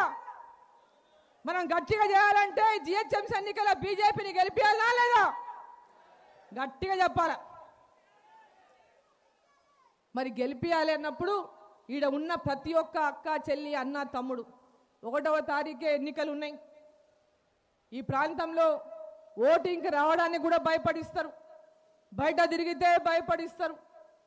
బయట తిరగొద్దు, ఓటింగ్ పోవద్దు, అనేక రకాలుగా భయపడించినా ఇంత పెద్ద ఎత్తున కార్యకర్తలు ఈ ప్రాంతంలో మేము దేనికైనా సిద్ధమని, యుద్ధానికి సిద్ధం, బీజేపీని గెలిపించడానికి సిద్ధమని ఇంత పెద్ద ఎత్తున నడుం బిగించినటువంటి కార్యకర్తలందరూ 1వ తారీఖు చివరి నిమిషం వరకు పోలింగ్ పూర్తయ్యేంత వరకు ఏ ఒక్కరు కూడా విశ్రమించకుండా మన ప్రతి ఒక్క ఓటును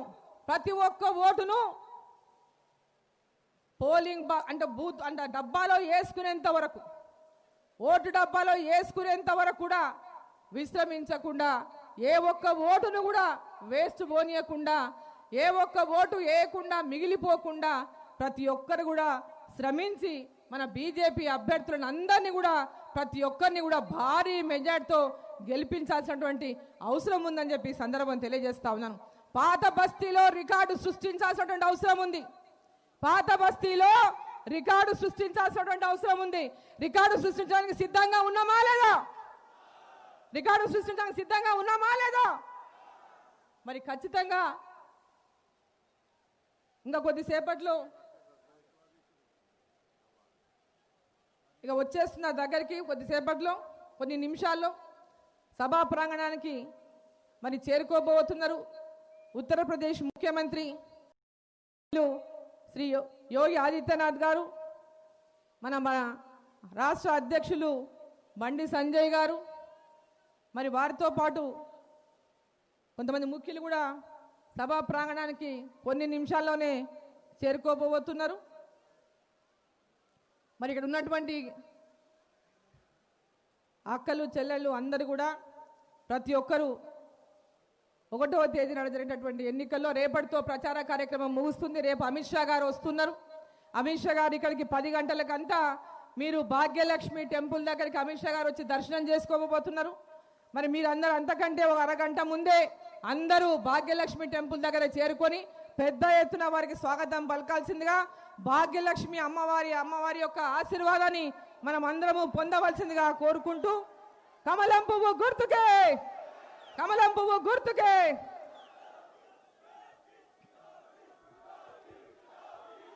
ఉత్తరప్రదేశ్ ముఖ్యమంత్రి గారు గౌరవనీయులు యోగి ఆదిత్యనాథ్ గారికి స్వాగతం సుస్వాగతం. యోగిజీ గారికి స్వాగతం సుస్వాగతం. आदरणीय उत्तर प्रदेश के आदरणीय मुख्यमंत्री श्री योगी आदित्यनाथ जी का भाग्यनगर की प्रजा हृदयपूर्वक से अभिनंदन करते हुए उनका स्वागत करती है। योगी आदित्यनाथ जी अब हमारे बीच पधार चुके हैं, हम सब उनका हृदयपूर्वक अभिनंदन करते हैं।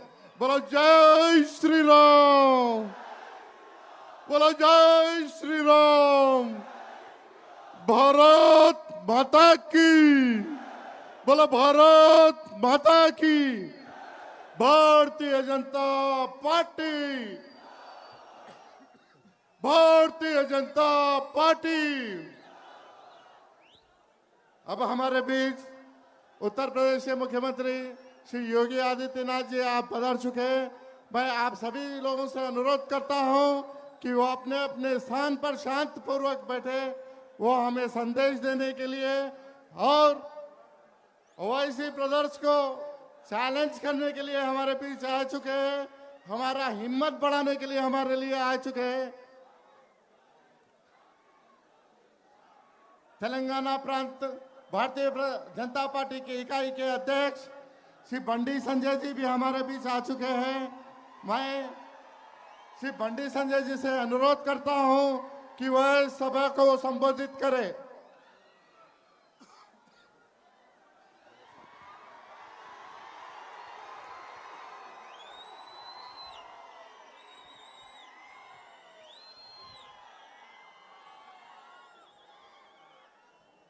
भारत माता की, भारत माता की।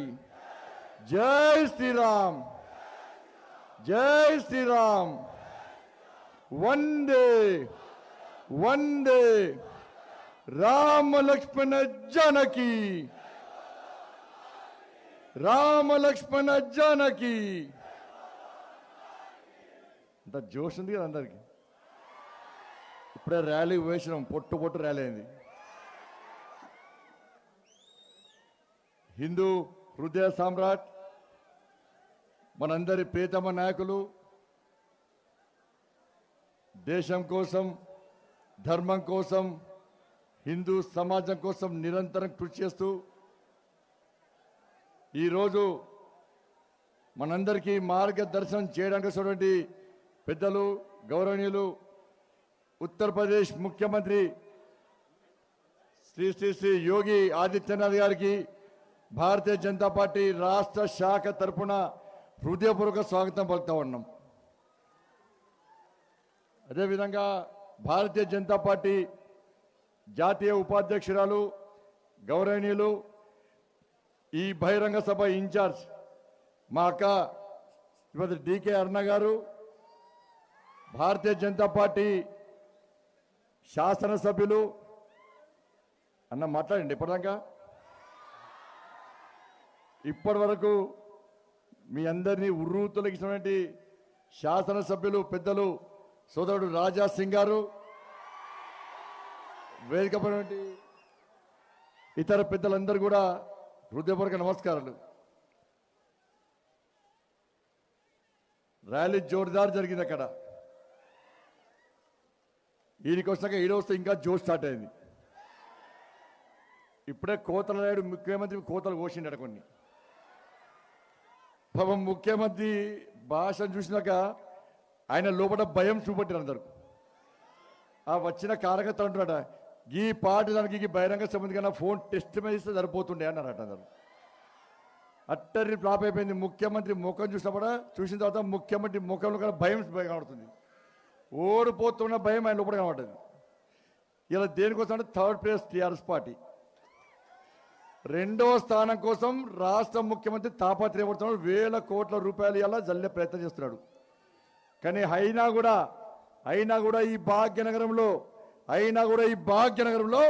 భాగ్యనగర్ నడిబొట్టున ఎగిరేది కేవలం కాషాయపు జెండా, కమలపు జెండా తప్ప వేరే జెండాలకు స్థానం లేదన్న విషయాన్ని ఈ నెల 1వ తారీఖు నాడు ఈ భాగ్యనగర్ ప్రజల యొక్క ఐక్యత ఏంది, భాగ్యనగర్ ప్రజల యొక్క సంఘటిత శక్తి ఏందో ఇవాళ మనం అందరం చూపట్టబోతున్నాం.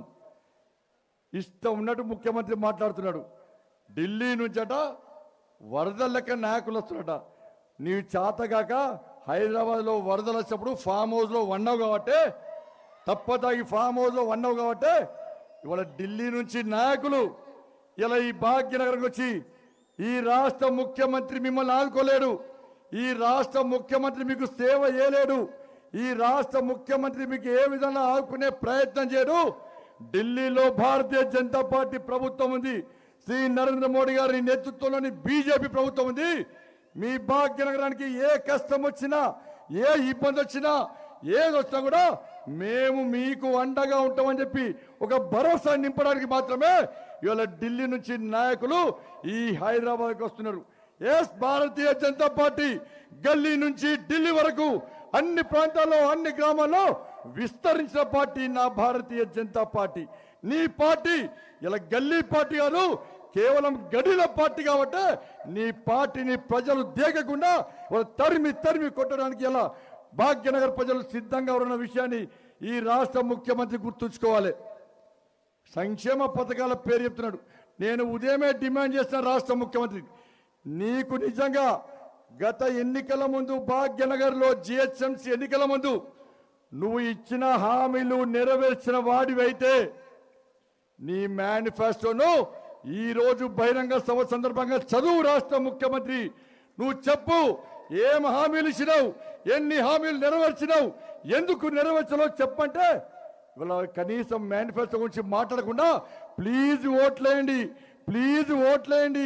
ఒక్కసారి అవకాశం ఏంటి, ప్లీజ్ అని 10 సార్లు మాట్లాడి రాష్ట్ర ముఖ్యమంత్రి. లాస్ట్కు గాడికి దిగదాని ముఖ్యమంత్రి. అందుకే సోదరులారా, మంచి అవకాశం ఒక్కసారి గుర్తుంచుకోండి.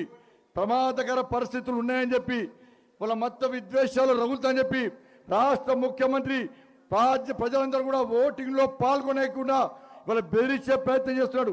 భాగ్యనగర్ ప్రజలందరూ కూడా దయచేసి ఓట్లు వేయండి, ఈ రాష్ట్ర ముఖ్యమంత్రి గుండెపాడని చెప్పండి. ఈ రాష్ట్ర ముఖ్యమంత్రి ఇలా ఎంఏ పార్టీనే మేయర్ అభ్యర్థిగా నిలబెట్టబోతున్నాడు. ఎంఏ పార్టీకి మేయర్ పదవి ఇవ్వబోతున్నాడు. మేయర్ అయిన తర్వాత ఎంఏ పార్టీ మేయర్ అయిన తర్వాత ఇలా ఎంఏ పార్టీ ఈ ప్రభుత్వంలో మంత్రి బాధ్యతలు చేపట్టి ఇలా పూర్తి భాగ్యనగరాన్ని నాశనం చేయడానికి, తెలంగాణ రాష్ట్రాన్ని నాశనం చేయడానికి టిఆర్ఎస్ ఎంఏ పార్టీలు కలిసి కుట్ర పంతున్న విషయాన్ని ఒక్కసారి గుర్తుంచుకోండి. మొన్ననే ఎంఏ పార్టీ మా ఓల్డ్ సిటీకి ముఖ్యమంత్రి రావాలన్నా ఇలా మా అనుమతి తీసుకోవాలన్నట. మా ఓల్డ్ సిటీ ముఖ్యమంత్రి ఓవేశాడ. ఒక్కసారి ఆలోచించండి. ఎంఏ పార్టీ అడిక మేయర్ అయితే ఎంఏ పార్టీ టిఆర్ఎస్ పార్టీ ప్రభుత్వంలో మంత్రి పదవి తీసుకుంటే ఈ రాష్ట్రానికి 2 ముఖ్యమంత్రులు కాబోతున్నారు. ఈ రాష్ట్రంలో 2 జెండాలు ఎగరబోతున్నాయి. 370 ఆర్టికల్ కోసం అనేక మంది వీర జవాన్లు ఆ 370 ఆర్టికల్ రద్దు కోసం ప్రాణ త్యాగం చేశారు. భారతీయ జనతా పార్టీ పరివార క్షేత్ర కార్యకర్తలు కూడా 370 ఆర్టికల్ రద్దు చేయాలని చెప్పి ప్రాణ త్యాగం చేసిన సందర్భాన్ని ఒక్కసారి భాగ్యనగర్ ప్రజలు గుర్తుంచుకోండి. మళ్ళీ తిరిగి ఒక్కసారి ఈ నెల 1వ తారీఖు నాడు డిసెంబర్ 1 నాడు మనం ఏ చిన్న పొరపాటు చేసినా కూడా మళ్ళీ 370 ఆర్టికల్ రద్దు కోసం ఎంత ఉద్యమాలు చేస్తామో, ఎన్ని ఆత్మ బలిదానం జరిగినాయో మళ్ళా అటువంటి అవకాశం దయచేసి ఇవ్వకండి. ఇప్పటికే భారతీయ జనతా పార్టీ కార్యకర్తలు ఈ దేశం కోసం, ఈ ధర్మం కోసం, ఈ సమాజ సంఘటన కోసం అనేక మంది ఉగ్రవాదుల చేతిలో, టెర్రరిస్టుల చేతిలో ఆత్మ బలిదానం చేసిన సంగతిని ఒక్కసారి గుర్తుంచుకోండి. అధికారం భారతీయ జనతా పార్టీదే. ఎప్పుడైనా ఏదైనా జరగచ్చు. ఇలా అవినీతికి కేర్ ఆఫ్ అడ్రస్ గా మారింది. రాష్ట్ర ముఖ్యమంత్రి అంటున్నాడు భారతీయ జనతా పార్టీ గెలుస్తున్నట, టీఆర్ఎస్ పార్టీ గెలవకుంటే హైదరాబాద్ ఇమేజ్ దెబ్బతింటాడ. ఎస్, అవినీతి ముఖ్యమంత్రిగా, అవినీతి పాలనగా దేశ వ్యాప్తంగా చర్చ జరుగుతున్నది. ఒక క్వారంటైన్ ముఖ్యమంత్రిగా, ఒక కుటుంబ పాలన ముఖ్యమంత్రిగా, ఒక అవినీతి ముఖ్యమంత్రిగా, ఒక గడీల ముఖ్యమంత్రిగా ఇవాళని ఇమేజ్ మొత్తము దేశం మొత్తం చర్చించుకున్నాడు. కనీసం రాష్ట్ర ముఖ్యమంత్రి కొంచెమైనా ఆలోచన ఉండాలి, కొంచెమైనా సిగ్గుండాలి రాష్ట్ర ముఖ్యమంత్రికి. ఒక్కసారి కూడా కనీసం పేదలకు ఇబ్బంది వస్తే హైదరాబాద్లో ఉన్న ముఖ్యమంత్రి హైదరాబాద్లో వరదొస్తున్నాడు. కోవిడ్ సందర్భంగా రాడు. ఇంటర్మీడియట్ విద్యార్థులు ఆత్మహత్య చేసుకుంటున్నాడు. ఆర్టీసీ కార్మికులు ఆత్మహత్య చేసుకుంటున్నారు. ఇక్కడ మాత్రం మాకు ఏం అవసరం లేదు, పైసలు వేస్తే మేము ఓట్లేస్తాం, పైసల ద్వారానే, అబద్ధాల ద్వారానే ఇలా రాజ్యాధికారాన్ని చెలాయిస్తామనేది ఓ దుర్మార్గపు ఆలోచనతో ఈ రాష్ట్ర ముఖ్యమంత్రి నాడు. మాకు ఎంఏఎంకి ఏం సంబంధం లేట, నీకు ఎంఏఎంకి ఏం సంబంధం లేకుంటే నిజామాబాద్లో ఎంఏఎం పార్టీని మేయర్గా ఎందుకు చేసినావో ఒక్కసారి అంచు. ఏ మత విద్వేషాలు జరిగేట భారతీయ జనతా పార్టీ వస్తే మత విద్వేషాలు అవుతాయి. రాష్ట్ర ముఖ్యమంత్రి గుర్తుంచుకోవాలి, ఈ దేశంలో 18 రాష్ట్రాల్లో భారతీయ జనతా పార్టీ అధికారంలో ఉంది. 80% పైగా అన్ని మున్సిపాలిటీ కార్పొరేషన్లో భారతీయ జనతా పార్టీ పాలన కొనసాగిస్తున్నది. విశ్వ నగరాలను అభివృద్ధి కొనసాగుతున్నది. అలా మేము డల్లాస్ చేయం, ఇస్తాంబుల్ చేయం, కానీ అభివృద్ధి చెందిన భారతీయ జనతా పార్టీ నేతృత్వంలో అభివృద్ధి చెందడానికి ఒక ఇండోర్ గా ఈ భాగ్యనగరాన్ని మార్చబోతున్నాం. అభివృద్ధి చెందిన ఒక అహ్మదాబాద్ గా ఈ భాగ్యనగరాన్ని మార్చబోతున్నాం. అభివృద్ధి చెందిన ఒక సూరత్ గా ఈ భాగ్యనగరాన్ని మార్చబోతున్నాం. భారతీయ జనతా పార్టీ ప్రాంతంలో ఎక్కడ మత కులాలు జరుగుతున్న విషయాన్ని ఒక్కసారి గుర్తుంచుకోండి. అభివృద్ధి చెందాలంటే ఇలా భారతీయ జనతా పార్టీకి అవకాశం ఉంది. కేంద్రంలో భారతీయ జనతా పార్టీ ప్రభుత్వం ఉంది. అన్ని పార్టీలకు అవకాశం ఇచ్చారు. ఒక్కసారి మార్పు కోరి భారతీయ జనతా పార్టీకి అవకాశం ఏంటి, అభివృద్ధి ఎంతో మేము చూసిపడతాం. దయచేసి అందరూ ఓట్ బ్యాంక్ అవ్వరండి. కులాల పేరుతోని, వర్గాల పేరుతోని, వర్ణాల పేరుతోని, సంస్థల పేరుతోని, సంఘాల పేరుతోని ఓట్లను చీల్చే ప్రయత్నం చేయకండి. అందరు కలిసికట్టుగా భారతీయ జనతా పార్టీకి అవకాశం ఇవ్వాల్సిందే మీ అందరికీ కోరుకుంటూ సెలవు. భారత్ మాతాకి, भारत माता की जय श्री राम, जय श्री राम। भाइयों, आज हमारे मुख्य अतिथि श्री योगी आदित्यनाथ जी का सम्मान खंडवे के द्वारा किया जाएगा।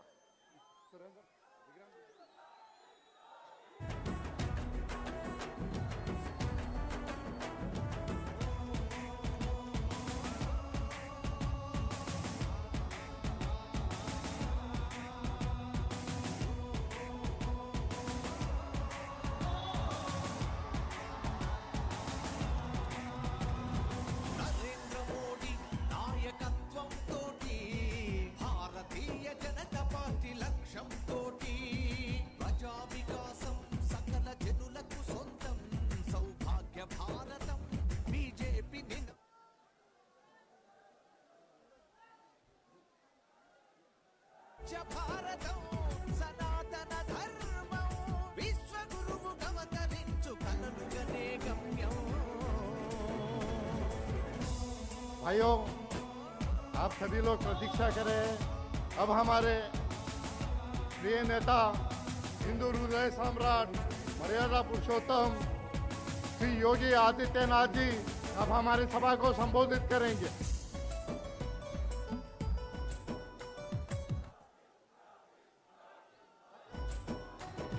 అమ్మ కంట నీరు తుడిచే ఉజ్వల జ్ఞాతై పగసూరే కట్టె పొయ్యి చరమ గీతమై సుకన్య సమృద్ధి పథకం పిల్లల వరమై బేటీ పడావో బేటీ బచావో बोलो जय श्री राम.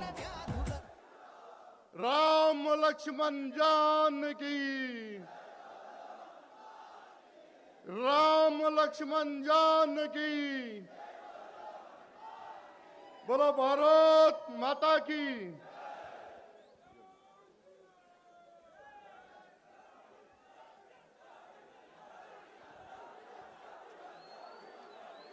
भाग्यनगर वासुला दर की ना नमस्कार करा लो. भारत माता की, भारत माता की, भारत माता की. वंदे वंदे वंदे. जय श्री राम, जय जय श्री राम. आज की इस ग्रेटर हैदराबाद म्युनिसिपल कॉरपोरेशन के इस चुनाव प्रचार में यहाँ पर भारतीय जनता पार्टी के आप सभी कार्यकर्ता बंधुओं के साथ मिलकर के इस चुनाव में अपना योग्य मार्गदर्शन दे रहे राष्ट्रीय महामंत्री माननीय श्री भूपेंद्र यादव जी, प्रदेश के माननीय अध्यक्ष श्रीमान बंदी संजय कुमार जी, राष्ट्रीय उपाध्यक्ष श्रीमती डीके अरुणा जी, माननीय विधायक श्रीमान टी राजा सिंह जी, माननीय सांसद श्री स्वयं बाबू राव जी, महाराष्ट्र से यहां पर पधारे माननीय विधायक श्री आशीष सेलार जी, भारतीय जनता पार्टी के प्रदेश उपाध्यक्ष सैंडला लक्ष्मी नारायण जी, जी मनोहर रेड्डी जी, प्रदेश महासचिव कुमारी बंगारू श्रुति जी, प्रदेश अध्यक्ष ओबीसी मोर्चा श्याले भास्कर राज जी, डॉक्टर एस प्रकाश रेड्डी जी, श्रीमती जी उमा रानी जी, श्री बी पांडु यादव जी, एस सुरेंद्र रेड्डी जी, श्री उमा महेंद्र जी और भारी संख्या में यहाँ पर उपस्थित भाग्यनगर के भाग्य को बनाने वाले मेरे उपस्थित भाइयों बहनों, मैं आप सबका हृदय से अभिनंदन करता हूं, आप सबका स्वागत करता हूं. जो उत्साह मैं आज सुबह से यहां पर देख रहा हूं, अभी मैं कुछ ही देर पहले एक बहुत बड़े रोड शो के साथ भारतीय जनता पार्टी के कार्यकर्ताओं का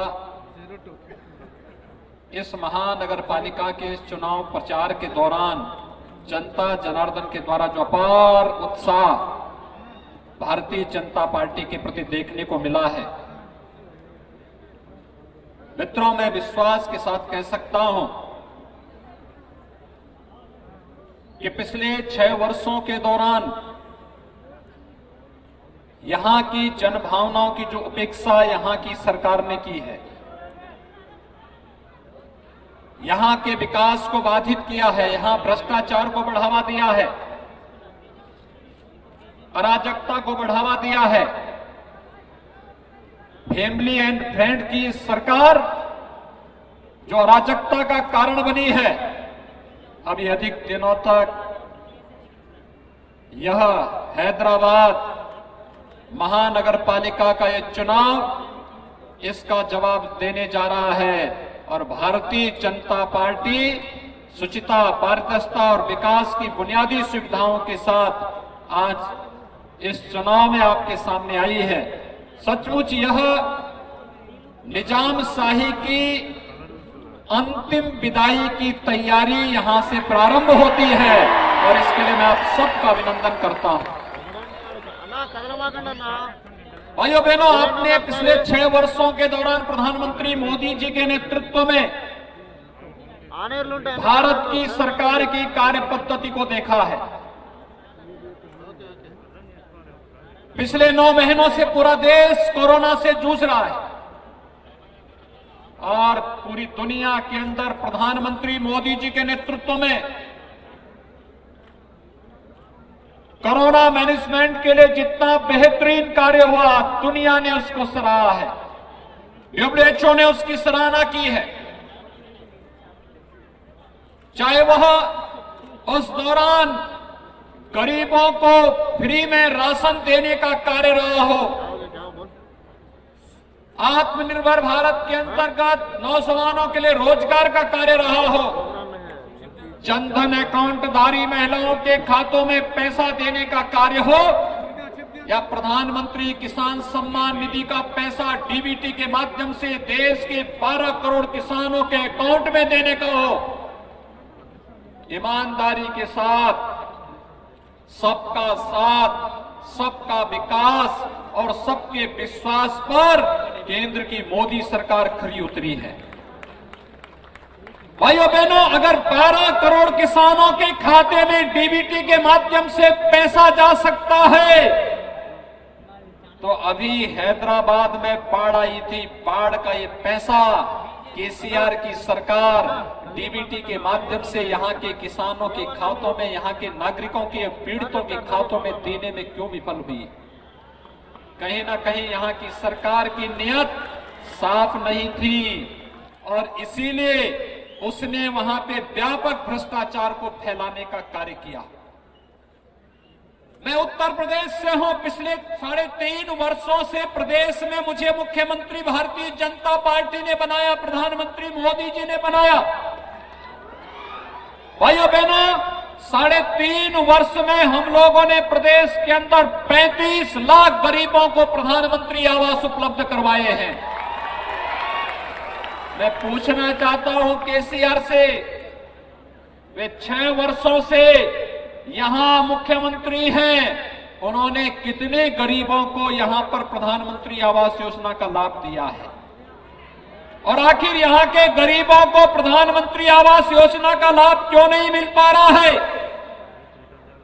उत्तर प्रदेश के अंदर 10 करोड़ लोगों को आयुष्मान भारत के अंदर आयुष्मान भारत की सुविधा का लाभ 5 लाख रुपए सालाना स्वास्थ्य बीमा का कवर मिलता है। आखिर तेलंगाना में इस सुविधा का लाभ यहां की सरकार क्यों नहीं दिला रही है, जबकि मोदी जी ने तो पूरे देश के अंदर इस योजना को लागू किया है? इसका मतलब यहां की सरकार का गरीबों को चिंता नहीं, किसानों की चिंता नहीं, नौजवानों की चिंता नहीं, उन्हें चिंता है अपने परिवार की और एमआईएम की। उन्हें चिंता है अपने परिवार की और एमआईएम की, यहां की जनता की चिंता नहीं है। और भाइयों बहनों, एमआईएम की कार्य पद्धति किसी से छुपी भी नहीं। भूपेंद्र जी बिहार के चुनाव के प्रभारी थे भारतीय जनता पार्टी के, और बहुत भारी विजय प्रधानमंत्री मोदी जी के नेतृत्व में भारतीय जनता पार्टी ने बिहार के अंदर अपने गठबंधन के साथ फिर से सरकार बनाई है। भूपेंद्र जी चुनाव के बाद आज यहां पर मेरी पहली मुलाकात हो रही, मैं उनका अभिनंदन करता हूं। जितनी शानदार विजय बिहार के अंदर हुई, बिहार के अंदर फिर से भारतीय जनता पार्टी गठबंधन की सरकार बनी।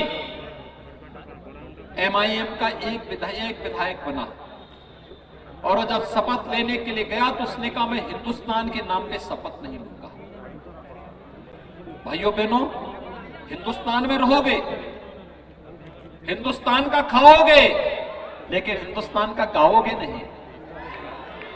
ये कब तक चलेगा? कब तक हम चलने देंगे इस कार्य को? भाइयों बहनों, हमें ये सोचना होगा, भारत के अंदर कोई रहेगा तो भारत के संविधान के अनुसार उसको चलना भी पड़ेगा और भारत के मानविकों का सम्मान भी करना पड़ेगा।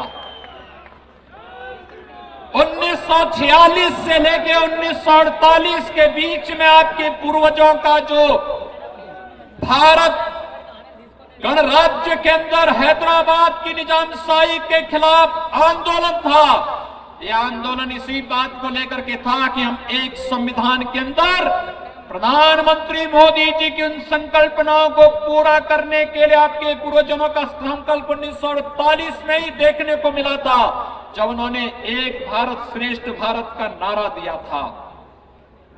सरदार वल्लभ भाई पटेल जी के नेतृत्व में उस समय निजाम कुछ आनाकानी कर रहा था और आनाकानी का जवाब सरदार पटेल ने एक महाअभियान चला करके भारत गणराज्य का हिस्सा बना करके कितना अत्याचार निजाम ने किया था यहां की महिलाओं पर, यहां के नागरिकों पर।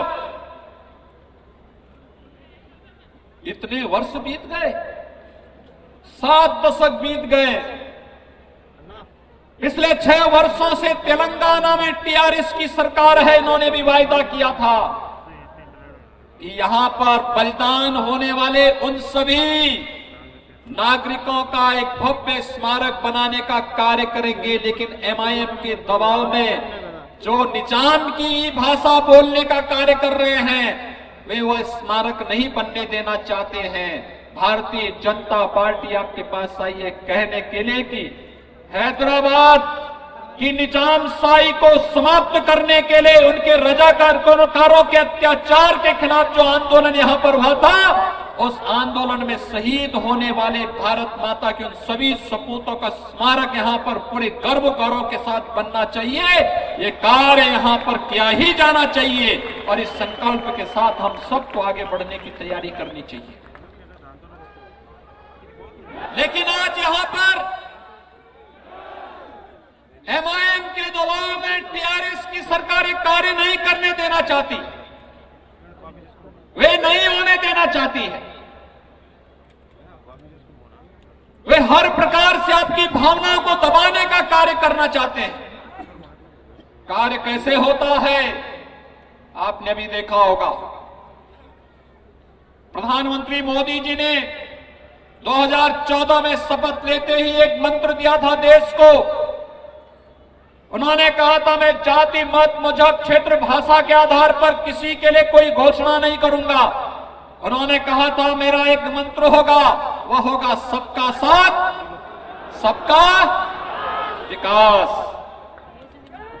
और सबका साथ और सबका विकास हुआ तो मोदी जी को फिर से सबका विश्वास भी मिला। 2019 में फिर से भारी बहुमत से प्रधानमंत्री बने।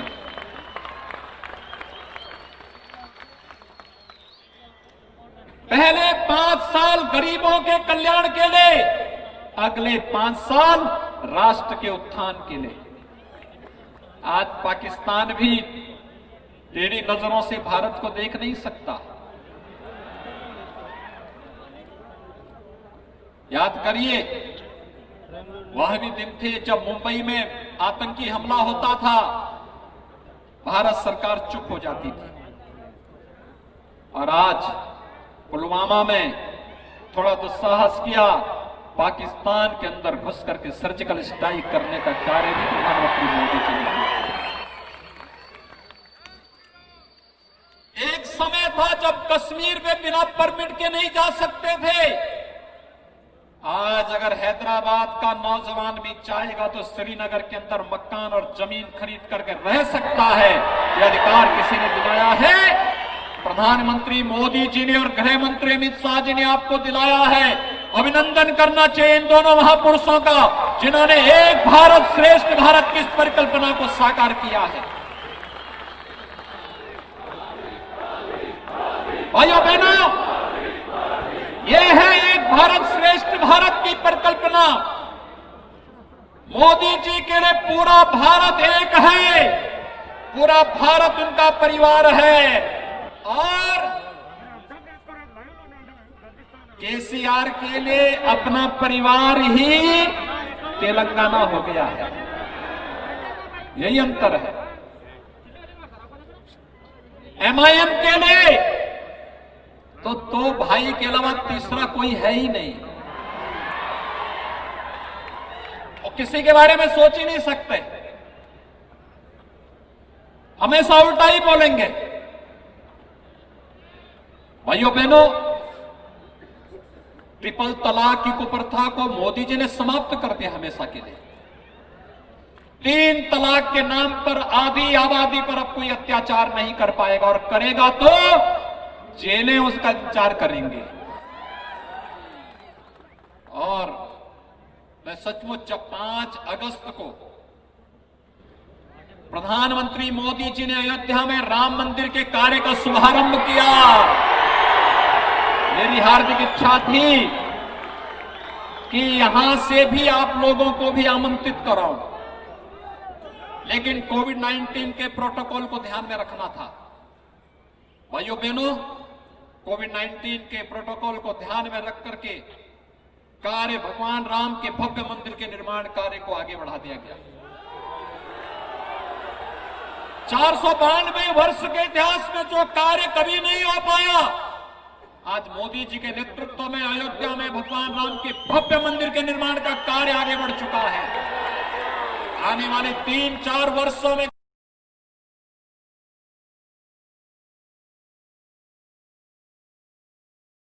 भगवान राम के रामलला के दर्शन करने के लिए यह आनंद आप सबको भी प्राप्त होगा।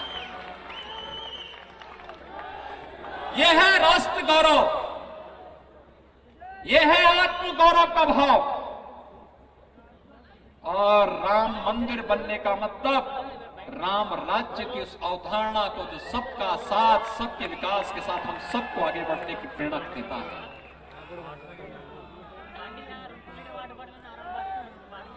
मैं यही पूछने के लिए आया हूं, अगर 12 करोड़ किसानों के खातों में प्रधानमंत्री किसान सम्मान निधि का पैसा जा सकता है, तो हैदराबाद के बाढ़ पीड़ितों के खाते में केसीआर की सरकार ने पैसा सीधे उनके अकाउंट में क्यों नहीं भेजा? टीआरएस के कार्यकर्ताओं को लूट करने की छूट क्यों दे दी गई? ये चीजें बताती है सरकार की नीयत यहां साफ नहीं थी। आज आप देख रहे होंगे कोविड मैनेजमेंट में प्रधानमंत्री मोदी जी की पूरी दुनिया ने सराहना की। लोग दुनिया के राष्ट्राध्यक्ष पूछते रहे, इतनी बड़ी आबादी को मोदी जी आपने कैसे बचा दिया? 20 लाख करोड़ रुपए का आर्थिक पैकेज, 1,76,000 करोड़ रुपए का देश के अंदर गरीब कल्याण पैकेज, और अब टीकाकरण की भी बात आ चुकी है। आज तो प्रधानमंत्री मोदी जी स्वयं हैदराबाद में आकर के उस लैब का भी निरीक्षण,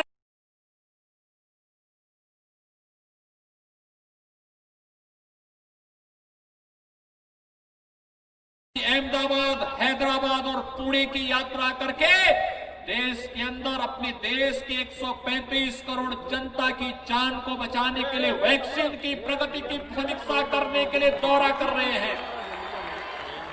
यह है राष्ट्र प्रेम का ये भाव।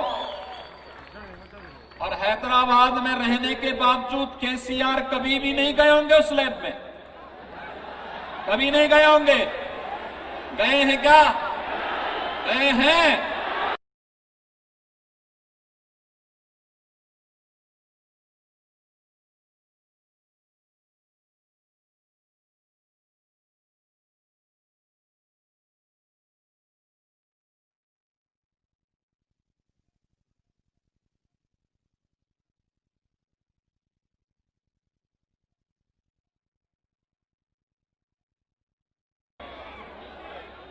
मैं देख रहा था पूरी जगह पोस्टर में पिता पुत्र का चित्र लगा है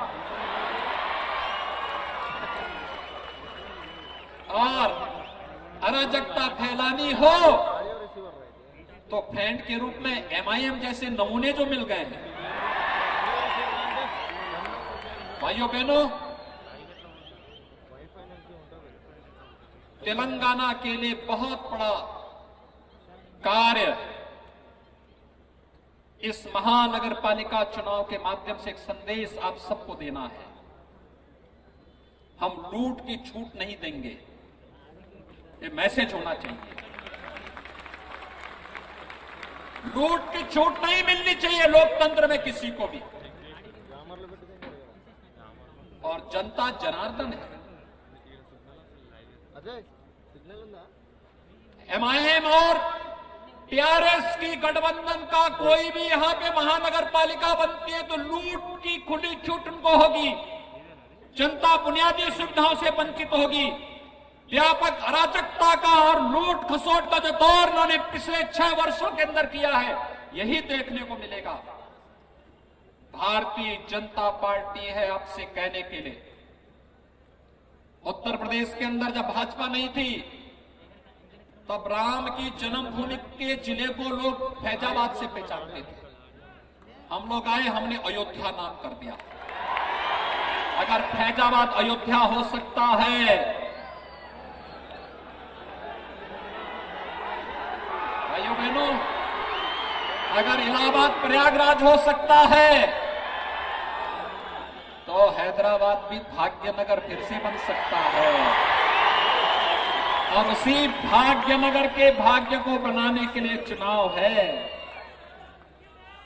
और भाइयों बहनों, इसी दिशा में अभियान आगे बढ़ने की आवश्यकता है। जो उत्साह है, जिस तेजी के साथ आप सबने इस कार्य को आगे बढ़ाया है, मैं सुबह से देख रहा हूं लाखों की संख्या में नौजवानों की, माताओं की, बहनों की, समाज के प्रत्येक तबके का व्यापक समर्थन भारतीय जनता पार्टी को प्राप्त हो रहा है। और इसलिए प्राप्त हो रहा है, सबको मालूम है कि मोदी जी के नेतृत्व में आज भारत प्रगति की नई ऊंचाइयों को छू रहा है। और हम लोग हैदराबाद महानगर पालिका के चुनाव के माध्यम से यह संदेश एक बार फिर से देश और दुनिया के अंदर देने का कार्य करेंगे।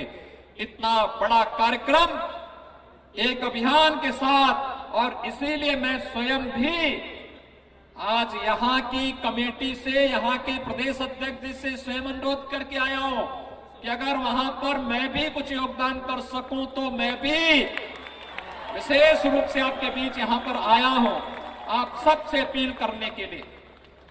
भारतीय जनता पार्टी के सभी प्रत्याशियों को भारी बहुमत से विजयी बना करके हैदराबाद के भाग्य को बदलने के लिए, भाग्यनगर का मतलब जो समृद्धि का प्रतीक हो, समृद्धि व्यक्ति के जीवन में, उसके पारिवारिक जीवन में, उसके सार्वजनिक जीवन में और बुनियादी सुविधाओं के माध्यम से विकास की योजनाओं को हर जन तक बिना भेदभाव के पहुंचाने का अभियान, उस अभियान के साथ आप सबको जोड़ने के लिए आज मैं यहां पर आप सबसे अपील करने के लिए आया हूं। आप सभी भारतीय जनता पार्टी को भारी बहुमत से अपने समर्थन और सहयोग दें, भारतीय जनता पार्टी के पक्ष में अपना समर्थन दें। यही अपील करने के लिए आपके बीच में मैं यहां पर उपस्थित हुआ हूं। आप सबसे मेरी विनती होगी, जो समर्थन और सहयोग और जो उत्साह आपने दिखाया है, ये हम सब के लिए और इस ग्रेटर हैदराबाद म्युनिसिपल कॉर्पोरेशन के चुनाव के माध्यम से यहां के भाग्य को बदलने में इसकी बड़ी भूमिका होगी। यही अपील करते हुए मैं वाणी को देता हूं विराम। जय जय श्री राम, जय जय श्री राम, जय जय श्री राम।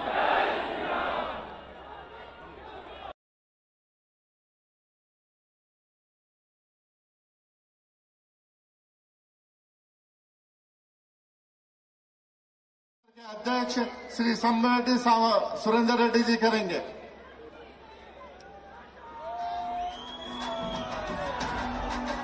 आज आज के दूसरे अतिथि भारतीय जनता पार्टी तेलंगाना राज्य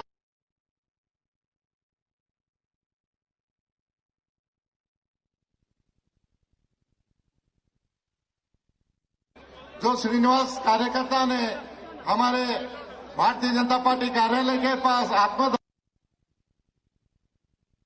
रेड्डी और फ्रेंड्स ऑस्ट्रेलिया से उन्होंने डोनेशन दिया 1 लाख रुपए का चेक है। धन्यवाद। आज इस सभा समाप्ति की घोषणा भारतीय जनता पार्टी हैदराबाद के प्रभारी Shri Subscribe to our channel by clicking the subscribe button. Click the bell button and enjoy the latest uploads from our channel.